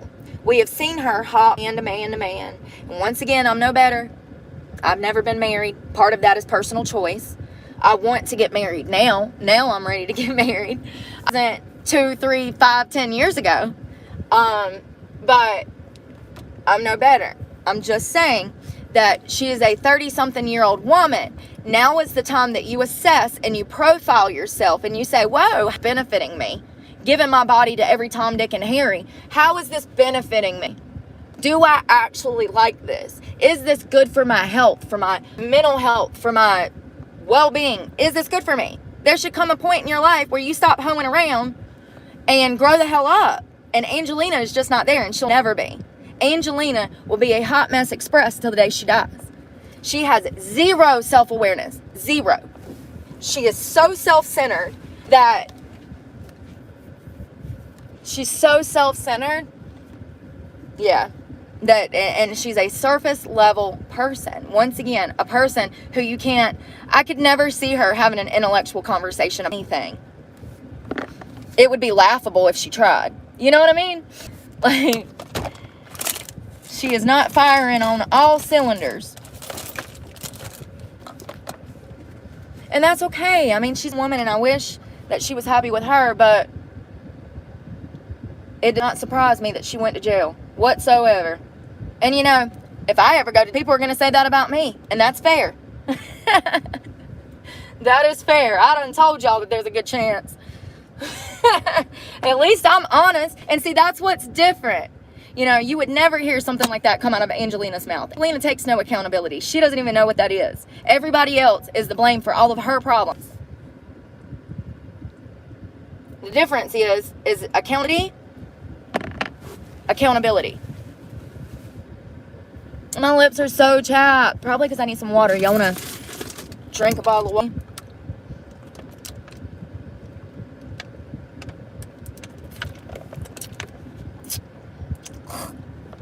I usually love water, but recently I've been reaching for other stuff. I had a Mountain Dew the other day. Y'all remember that? That's wild. I haven't had a Mountain Dew in a while. Since I worked at the winery, I used to drink them there sometimes for energy when I'd be gardening or whatever, painting furniture, doing outside stuff. Well, I'm finally going to run, you guys. I got a rant about Angelina. You know, just because I don't like the girl doesn't mean I don't want the best for her. Maybe she will come to have a come to Jesus moment one day and grow up, realize that you can't whoop your boyfriend's ass and refuse to cooperate with law enforcement. It just doesn't work like that. Life does not work like that. And she even looks like an abuser. Y'all know she's probably hit every boyfriend she's ever been with. Angelina just seems like that type that would wake her boyfriend up whooping his ass at 3 o'clock in the morning because she found some old screenshot on his phone from 1992. She's just that type. You know what I mean? Throw boiling water on the damn man because she's mad about something. And I have been there. I mean, I ain't never threw no boiling water on nobody, but I have been in relationships that were not so healthy. We fought a lot. And we fought each other like grown-ass men. So, that is not healthy. I know that that's not healthy, and that's part of the reason that I'm single, is because every time I meet somebody, they want to get into a relationship like that. And I'm not getting into a relationship. Sorry. This is a big truck. I'm not getting into a relationship where I got to fight somebody every day. That's not love at all. If you feel like you got to damn hitting each other, you need to leave. And if he's done hit you once, he's gonna hit you again. If she's done hit you once, she's gonna hit you again. One of the biggest regrets I have of my life is slapping the shit out of one of my ex-boyfriends. I'll never forgive myself for that. And he should have left me, but he didn't. I ended up leaving him in the end. And I was not in a good place at the time. And I was unable to recognize and accept things for what they were in the relationship. And I felt hurt. I felt like he had trapped me into this relationship, knowing good and well he was not emotionally mature enough to be in that relationship. And I got with him and dragged him down with my bullshit, and he dragged me down with his bullshit. Hey, let me find an ID. Do y'all have a way to scan it? Ma'am. No, you're fine. Scan what? The ID. What do you want? I just wanted you to scan it so you could see it's valid. What are you getting? It's the Views pods. Which kind? Golden tobacco, 5% of 1 pack. Unless y'all have a deal on them. It's on the, I think 2 4-packs is $10 off, so it'll be 43 something. Okay, no, just that. Thank you. $12. Awesome. So it did scan. Okay, awesome. I had a problem. Scanning is this one right here. Yeah, I know. Well, I know when I've worked at gas stations, they train us to scan them because fake IDs, they won't scan. Mm-hmm. But I had a problem with that sheets down there last night. Huh. So she wouldn't scan it. I said, why won't you scan it? If you scan it, you can see it's valid. You're supposed to scan it. They train you to scan it. Thank you so much. Have a good one. You too. So she scanned it. And I was kind of worried she wasn't going to either. I'm like, what the fuck is going on in this area? Why is nobody scanning the ID? They literally teach you in your alcohol and tobacco class to scan the ID. And she said they have a deal here, which I'm glad to know that they do, so I can come back. She said that they have a deal for $43 and some change. You get 2 4-packs, which is what I normally do at Murphy's. However, I cannot do that. I don't have the money to do that. People don't understand. Like, all of my money goes in my gas tank. Every penny that I've received in donations from you guys. Thank you so much. Thank you, Ken. Thank you again, Ken. But, and I'm wondering if I know you personally. If you see this, Ken, can you leave a comment if you're the Ken that I think you are from Jacksonville? I'd love to know that. But all of my money is in my gas tank. All of it. How much did we put in yesterday? We put in like $60, or no, I'll have to go back and look. I can't remember, but it's almost on E again. Remember, I was over half a tank yesterday this time. That's from just riding to find somewhere to sleep, or riding to go to the bathroom, or riding to go wash my ass, or riding to go get errands done. Like, when you live out of car, you're going to be going through a lot more gas than you were prior, because you're going to be in it a lot. Of being able to stay in one place too long because the police show up harassing you, profiling you, assuming that you're living out of your car because you have to be on drugs.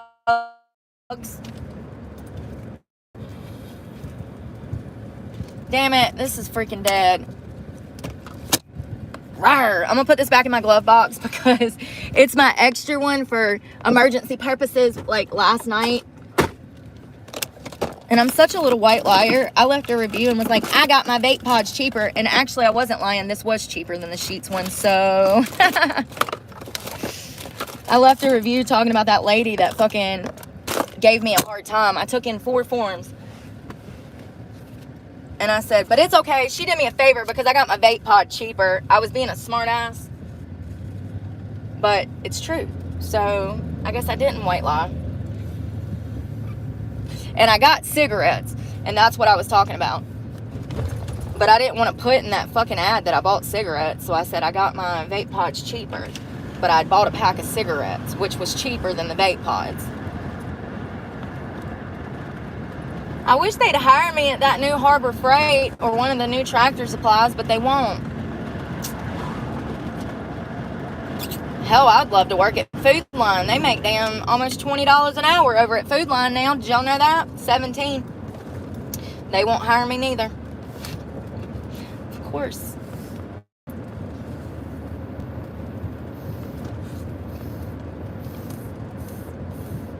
So glad I found that. It's not that good, but anything that helps me with my anxiety or just calm down a little bit is so good if it's not a prescription drug. After I get off this Suboxone, I will never, ever go back on any prescription medications. Ever. I don't care if I'm 95 years old and they try to tell me blah, blah, blah, blah, blah. I'm not taking it. medication has caused me so many problems in my life. For instance, there came a point when I first got clean that my doctor was prescribing me 2 Suboxone a day, but I only needed 1. And during this time, this year period of time that I'm seeing this doctor, I'm just racking up Suboxone. I'm saving Suboxone, saving Suboxone, saving Suboxone. Look at this fucking phone.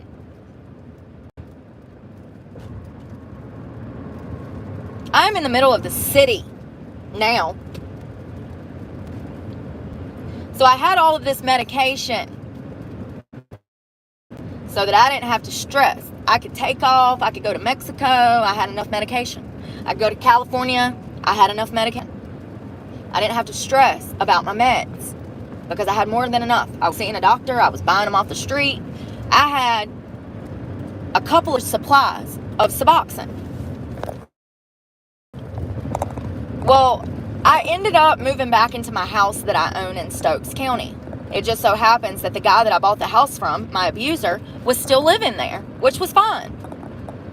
I move in and I had a lock on my bedroom because this man is a pervert and he fools with all kinds of I had no meds, but because he had some girl in the house, $5,000 worth of money. And you know what's crazy is this bitch had to have had some time while she was in there because that medication was hidden in a lockbox. So she had more than enough time to completely go through my... When I tell you that I'm getting so mad that I'm about ready to drop. Every time I turn around, my phone don't work. He didn't even apologize for my medication getting stolen. When legally speaking, I should have sued his ass.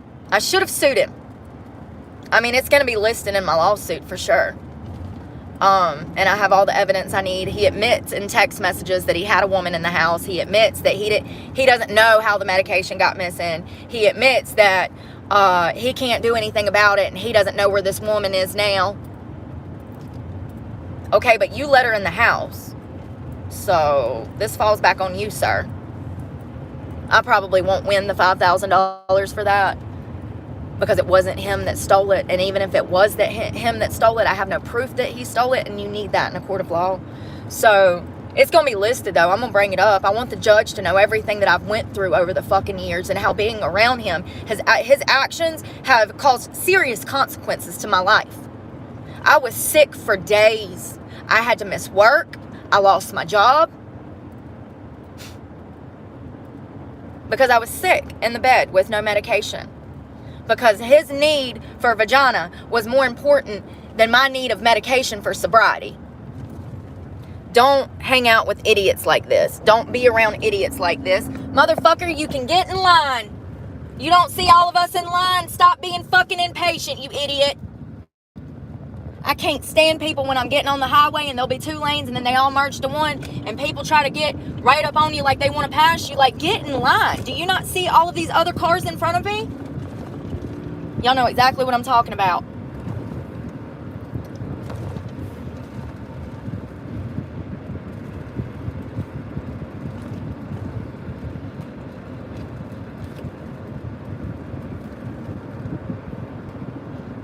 Or it'll be an exit on the highway and everybody will wait till the last minute to merge over and get in the line to get off the exit ramp. Like, Kevin, that's not how life works. Get in line like the rest of us. I will literally cut your ass off. I will. I ain't letting you over because you impatient. And I'm the one that don't have no patience. If I can have enough patience to get in line properly. Didn't we learn this in kindergarten? Didn't we learn to get in line in kindergarten? Y'all remember that? Y'all remember that? Hand up. Y'all remember that? Yeah. But Kevin over here and Karen think that more important than society, and they're going to put everybody's life in danger trying to jump up 20 cars in the line because they're too impatient and wait like everybody else. So they're going to cause a whole massive 20 car pileup. Y'all know exactly what I'm talking about. If you don't, the next time it happens, you're going to be like, oh, that's what she was talking about.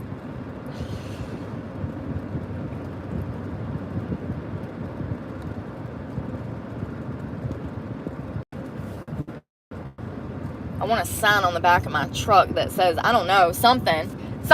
If you can read this, I don't know. You're not keeping a safe driving distance, get off my ass or something. I don't know. I never, ever ride anyone's ass. I used to. Thank God the Lord has blessed me with some patience. Hiccup. Look, y'all, it's so pretty. This is actually one of my favorite, like, city views. Hold on, it's gonna look better in a second. Maybe it's my camera. Let me...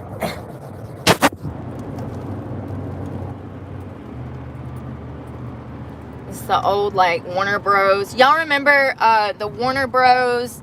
Little thing from the cartoons? Don't that look like the little Warner Bros. Water tower?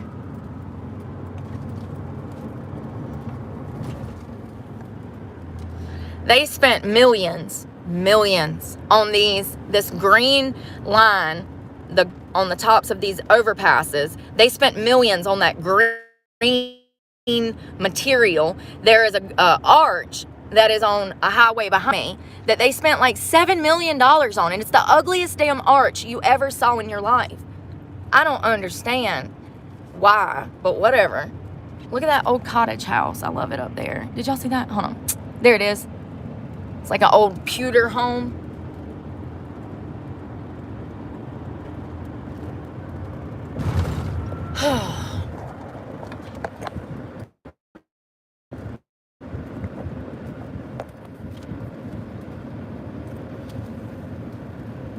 I don't have a lot of money for food. So the money, somebody sent me, Ken sent me a little bit of money last night, and I'm sure that he meant for me to spend that on vape pods because he sent me just enough for vape pods. However, I don't have money for food, so I'm going to have to use that money for food and gas, but I did get me a vape pod, so thank you so much. But I just feel like that food is a little more important than cigarettes. However, if I don't have cigarettes, then I'm going to fucking strangle somebody.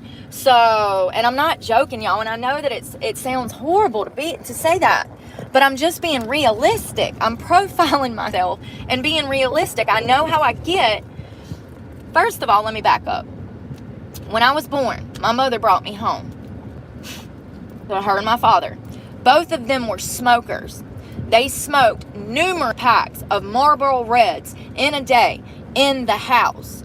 So from the time I was born until the time I left home, I was getting secondhand smoke, which we now know is worse than firsthand smoke.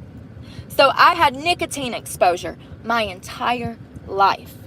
My entire life I've been on nicotine. There has not been a day that I've not had nicotine in my system. And that's really sad that my parents were cigarette parents, but they were. They smoked in the house. I started sneaking cigarettes around 10 or 11. We'd go out in the woods and smoke them. By 15, 14, I had my own cigarettes. I was working. It was easy to get them. So, and for over 15 years, I was 2 packs of Marlboros a day. Marlboro Lights. When I started my weight loss journey a little over 18 months ago, I burnt my ceiling in my fancy new fucking truck. I quit smoking the next day. I had wanted to quit smoking cigarettes. I didn't know how I was going to do it without assistance of some other kind of nicotine device, whether that be a patch or gum or... I didn't know. I knew I needed something. I needed help because it was going to be impossible to cold turkey quit. So I decided to try vaping. This is much cheaper. I don't smell like cigarettes. I don't wake up hacking up shit. I've had 0 respiratory issues from this. I run. I can run 5 miles and it's nothing. I used to wake up every morning and run 5 miles when I was on my weight loss journey. Now I'm trying to put on weight. I weight lift now. I don't do cardio. But I can run 5 miles and have no issues from this. And matter of fact, I'll take a break halfway through and smoke this for 10 minutes and then go back and finish the other half. So, you know, I've noticed a lot of health benefits from switching. However, once again, if I tried to quit this, I just know, y'all, I know that I would lose it. And that sounds so horrible to not have any control over yourself like that. But I know that I would. I know that I would. I would end up in handcuffs before the end day. It would be enough to send me over the fucking edge. I have so much stress on me right now. I'm literally at the bottom. I'm homeless, hungry half the time, broke, and you want me to quit smoking too? Hell no. You're asking to take me to. And I'm just being realistic, and that's part of profiling. Being aware of oneself, analyzing my behavioral patterns, knowing and predicting what could potentially happen in a situation. That is self-profiling. If you're unable to do that, you might not have any awareness. Life is going to be harder. But don't worry, half of society is walking around with zero awareness. So, you know, you'll be fine. They all are. Oh, Lord. For me to have to stop smoking completely, I know I'm going to be sick for a few weeks. Like, I'm going to be cold sweats. I'm not going to be able to eat. I'm not going to be able to sleep. Nicotine withdrawal is just as bad as marijuana withdrawal. And you absolutely can be addicted to marijuana. Marijuana is a gateway drug. Marijuana can be bad for some people. And if you've been a long-term smoker, and I mean long-term as in decades like myself, you absolutely are not going to be able to eat for a week. You absolutely are not going to be able to sleep for a week if you come off of marijuana, and nicotine has an effect.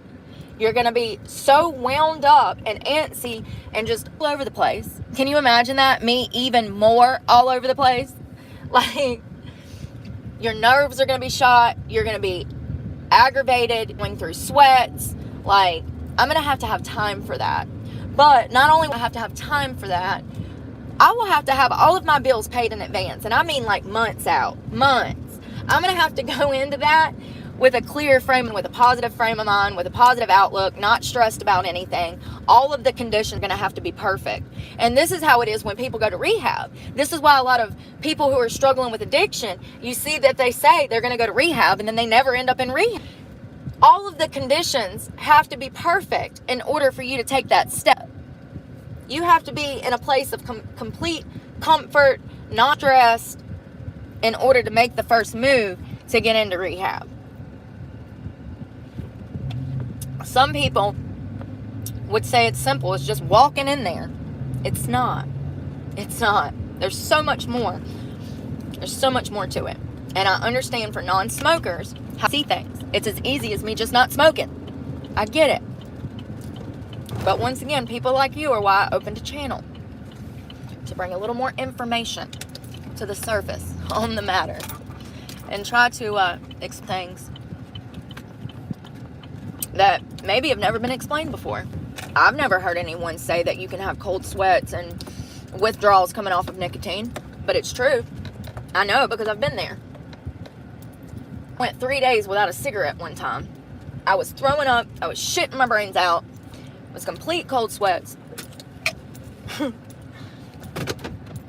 go through that and not be expecting that was crazy. Talk about irritable. I was breaking my own shit.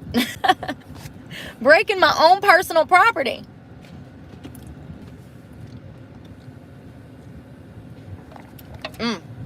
Well, I guess we can go in here and shower now. I need a tan. I need glasses. I got my gym bag ready. I cannot believe I got something on my pillow already. It's like barbecue sauce. Last night when I was in the bed, I reached up and grabbed that cookout tray. And I just put it in the bed with me and laid down with my light on, my fan light. And food, so I must have got barbecue sauce on it.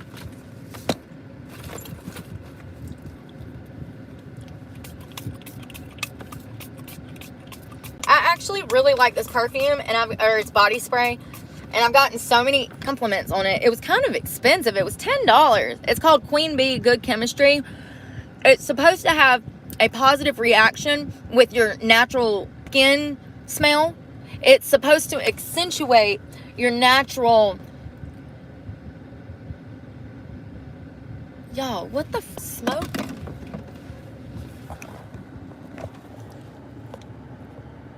Where is all that smoke bellowing from? It's supposed to react with your natural pheromones. Is that how you say that? Pheromones. Blackcurrant, peony, and amber. I got it at Walgreens. I need headphones. I need to charge these for a minute. Sorry. Pheromones. Thank you, Oblong. I hope I'm saying that right. Or no. Just Caddy Far. I'm so bad with these scream names, y'all. Like, listen, I barely speak English, okay? If you come in here looking for me to say your name right, you just a little bit too much for me. I'm sorry. I'm so sorry.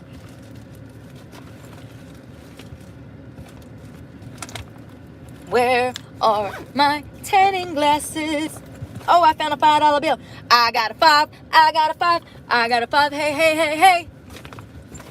Oh, and I got $1. And I got $1. And I got $1. Hey, hey, hey. That's all the cash I have. So I'm actually going to save that in case if I need to. Laundry or like, I don't know. If I need it for parking or something. You know, I like to have a little bit of cash on me. That's a lot more than a little bit that I'm used to have on me. But like, you know what I mean? In case I need it for a parking garage or like, I don't know. You'd be surprised sometimes how many people know nowadays. It's like, damn, dude. It costs to do this? Surprise. All right, let me put you back in your diaper. Where is... What in the...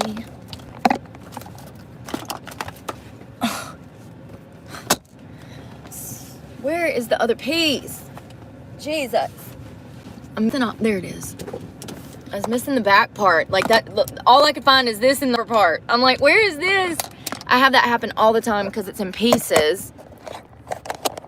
It comes from me taking it off and putting it back on and then taking it off.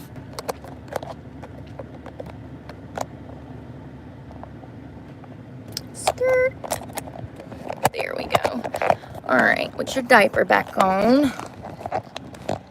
Hope you feel cleaner. I'll put you some diaper rash cream on. Okie dokie pokey. All right. Ugh. I'm not washing, but I need workout clothes. Let's work on that. It is so hot. Whew, honey.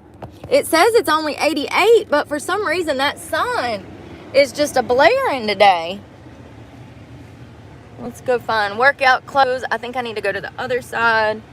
I don't want to lock myself out of the car. So when I'm out like this and the car's still running, I make sure to crack my window in case.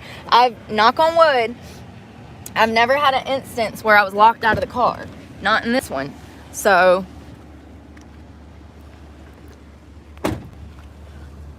whew, honey, it's hot.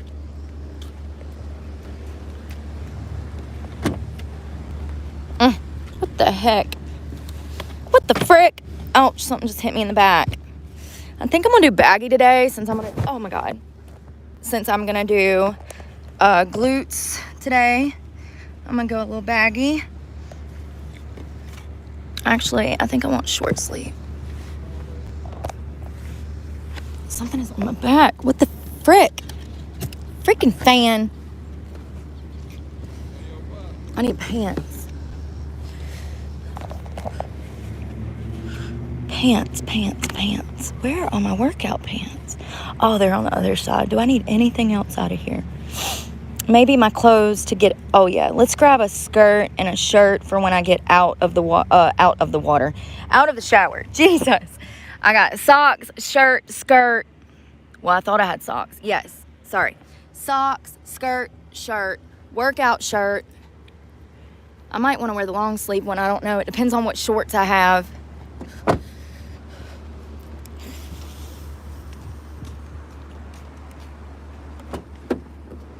Gym bag, check.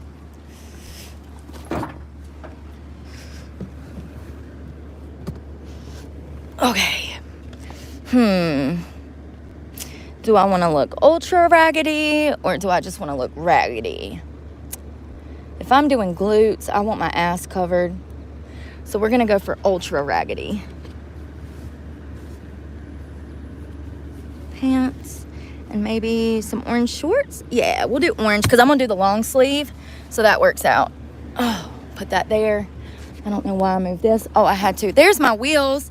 I was looking for the wheels of that cooler. It's right there. Good. Put this back in there. Oh, I need a sports bra. Shit. I have a white one that I can't find recently. Socks, black socks.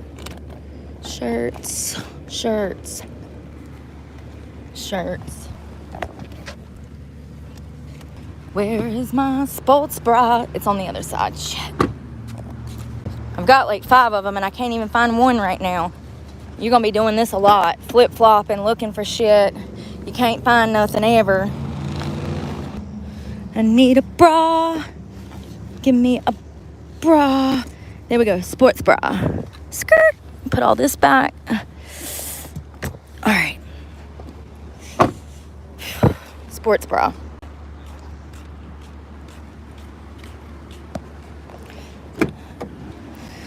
Oh, Mr. Postman, bring me a dream. Make him the cutest you've ever seen. Give him 2 lips, da da da da da da, and tell him his lucky days aren't over. Mr. Sandman, bring me a dream. Make her the cutest you've ever seen. Give her 2 lips, da da da da da, and tell her lucky days aren't over. Orange and orange. This is what I'm gonna work out in. I always double up on my pants, glutes. Because dudes, for real, be coming up trying to look at your vagina and stuff. It's so weird. Like, old men will come up as you're on the kick press machine. And they will stand right there and try to see your camel toe. It's like, what weirdo are you doing? Sir, hello? There's people on watch list for less.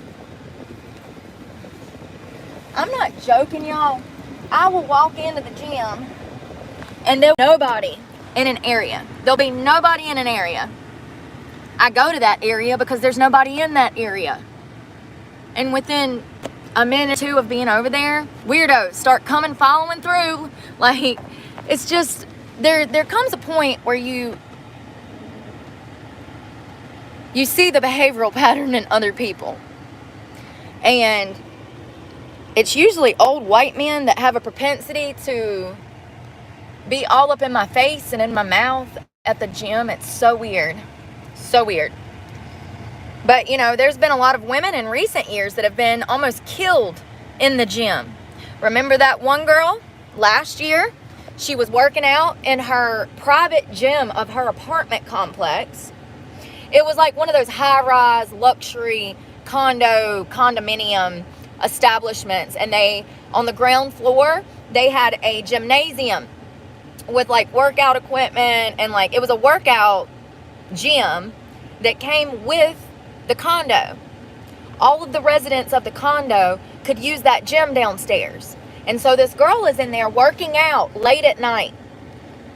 There were other neighbors of hers from the condo that had been in there previously working out, but at some point it was just her and one of her neighbors walked out. When they walked out, there was a guy walking in. He held the door for the guy walking in, but it just so happens that guy that was walking in did not live in those apartments. No. He was hunting for a woman that night, and he saw her and decided to try to get into this gym and chase her around. I guess he was gonna rape her. That's what it looks like from surveillance footage. There is surveillance footage of what I'm talking about. I might show it on this channel one day. She had to fight him to get him off of her. And she is screaming and yelling and trying to get away from him, and he is holding on to her, and she is trying to get away from him. And it was pretty dramatic and traumatic I can only imagine how she felt in that situation, being chased around a gym by a complete stranger, by some lunatic that's trying to rape her. And if it was not for her strong will, he might have succeeded. She was able to fight him off and run out the door. Now, this is a locked gym. The only way that you can get in this gym is if you own one of these condos and you have a key. So the guy that was leaving the gym that night, that opened the door for the guy that would later attack her, he did not know that this guy did not live there. He thought that he was one of the neighbors of his, and he was being nice by opening the door. As soon as he walked out, he attacked that girl, the stranger. And, you know, yeah, these things happen. There's a lot of weirdos out here. Psychologists are saying that 1 in 10 people are narcissists. 1 in 10. 1 in 10 people are narcissists. And that number is growing every day because we have narcissists having babies and growing them to be narcissists. All right. Ugh. Got to get my phone on and get my Planet Fitness app up.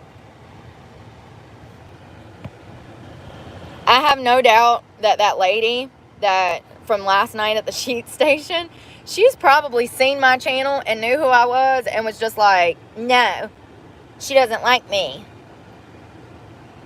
Well, I'm sorry, but the reason I don't like you is because of your behavior. The reason I don't like you is because you did to me what you just did. Because I knew you were going to act like that. Like, you're so predictable. Your behavioral patterns are predictable at this point. And I'm talking about the left, if you don't know what I'm talking about. Because somebody asked me, what do you mean by those people? I said exactly what you think I mean. Stop being soft. And stop getting offended over things that are not even your business.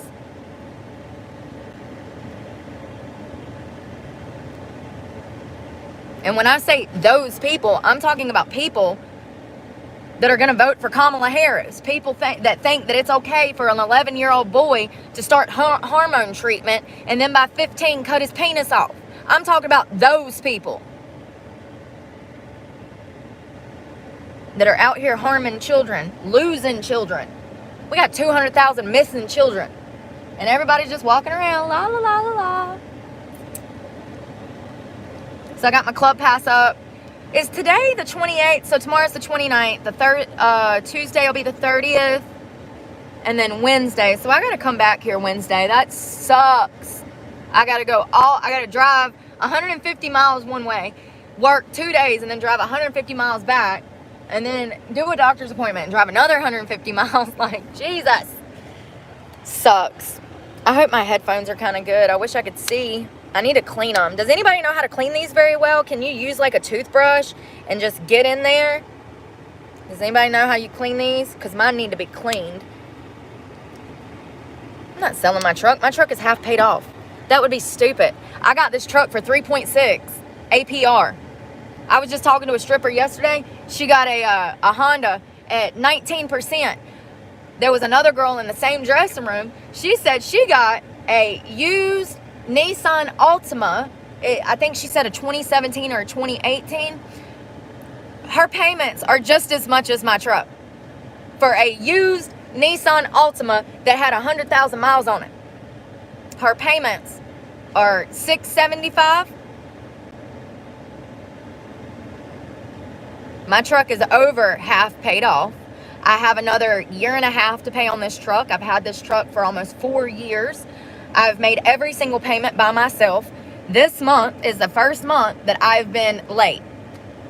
So, yeah. First month that I've ever been a month behind. I've been a week or two late before, but not a whole month, you know, and it sucks, and I'm so scared about it. I could walk in the gym right now and they could come tow my truck with everything in it. And there's, you know, nothing I can do about it because I don't have the money. And even though I worked Friday, I didn't make shit. $40 is not even worth walking into a strip club for. $400, yeah. $4,000, absolutely. But $40, and this is the reality of the jobs that I'm having to work because nobody will hire me. And the industry is dying, and people don't understand that there is no money to be had because everybody that comes in is broke. They shouldn't even be in a strip club. They're wasting everybody else's time. They're wasting everybody's time because they're broke. And I'm absolutely saying if you do not have money to spend on strippers, you have no right in a strip club. It is a strip club. You are there to support the titties. If not, then you go to a regular bar. If you don't know this, this is why I'm doing this. Because I'm aware that a lot of men don't realize they come in a strip club, they are absolutely expected to spend money. That is their duty. It's a strip club. You're in a strip club with titties. It's absolutely your duty. If you wanted to drink, you could have went to a regular bar. Why are you here wasting my time when you have no money? It's not me. It's the industry. Like, now, it's a whole nother thing for these girls to be like feeding you sorries and trying to scam you. I don't agree with that. I've talked about that before. If you want to hear me talk about that, go to my old lives. But I see both sides. But at the same time, the amount of people that come into a strip club and do not realize that they are going to be expected to spend money at a club is amazing to me.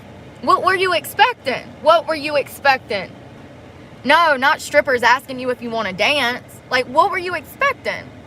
And then you get an attitude with her because she's doing her job and you're in her house and you could have just went to a regular bar.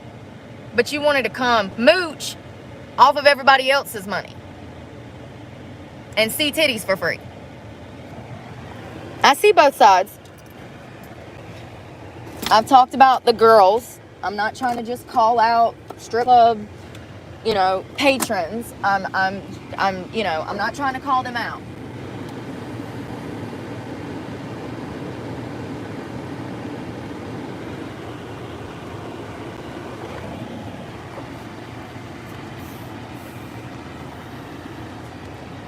I have to hit it so hard it's embarrassing.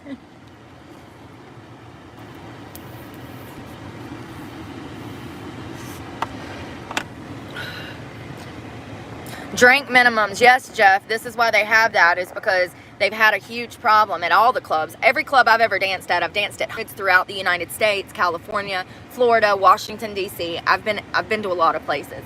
They do have a drink minimum because you have a problem with homeless people. Homeless people will come in the club and they will just sit there all day. And so they have a 2-drink minimum at a lot of clubs. That means when you go in there, you have to spend money. However, I don't agree with this in some way because, yes, there's a 2-drink minimum, but that's not for the luxury of the dancer. That's the club making money. We see none of that. And matter of fact, these clubs take all of our money, so they don't need any more money. They're making more than enough money off of all the dancers that they have now. That's them being greedy with them expensive ass drink prices. They're greedy. These clubs are so greedy. They rob the girls that they have working for them. They rob the customers. They treat everybody like crap. And then if you don't spend thousands of dollars, they make you feel like even worse crap. They absolutely blacklist you and make you feel less than if you don't have 20 grand to drop in there on a Friday night. And that's what I don't agree with. A lot of these clubs, you can't even get a single lap dance anymore. You got to pay $200 just to even attempt to get a lap dance. They're killing the business. They're killing the industry. And you are going to be expected to spend money if you come in a strip club.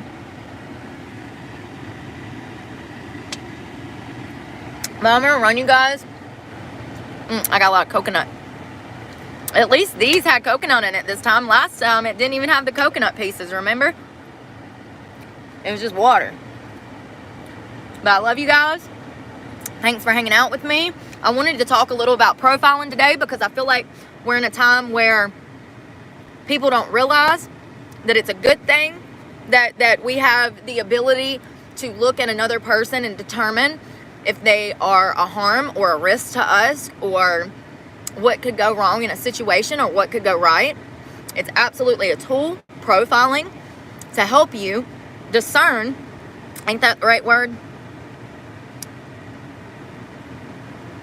Between folks, maybe. Y'all know what I mean. But, it's very important that we don't lose sight of what's right. But I love you guys. Pray for me because God knows I need it. And I'm praying for y'all. And I will see y'all on the next one. Enjoy y'all Sunday. Bye, y'all.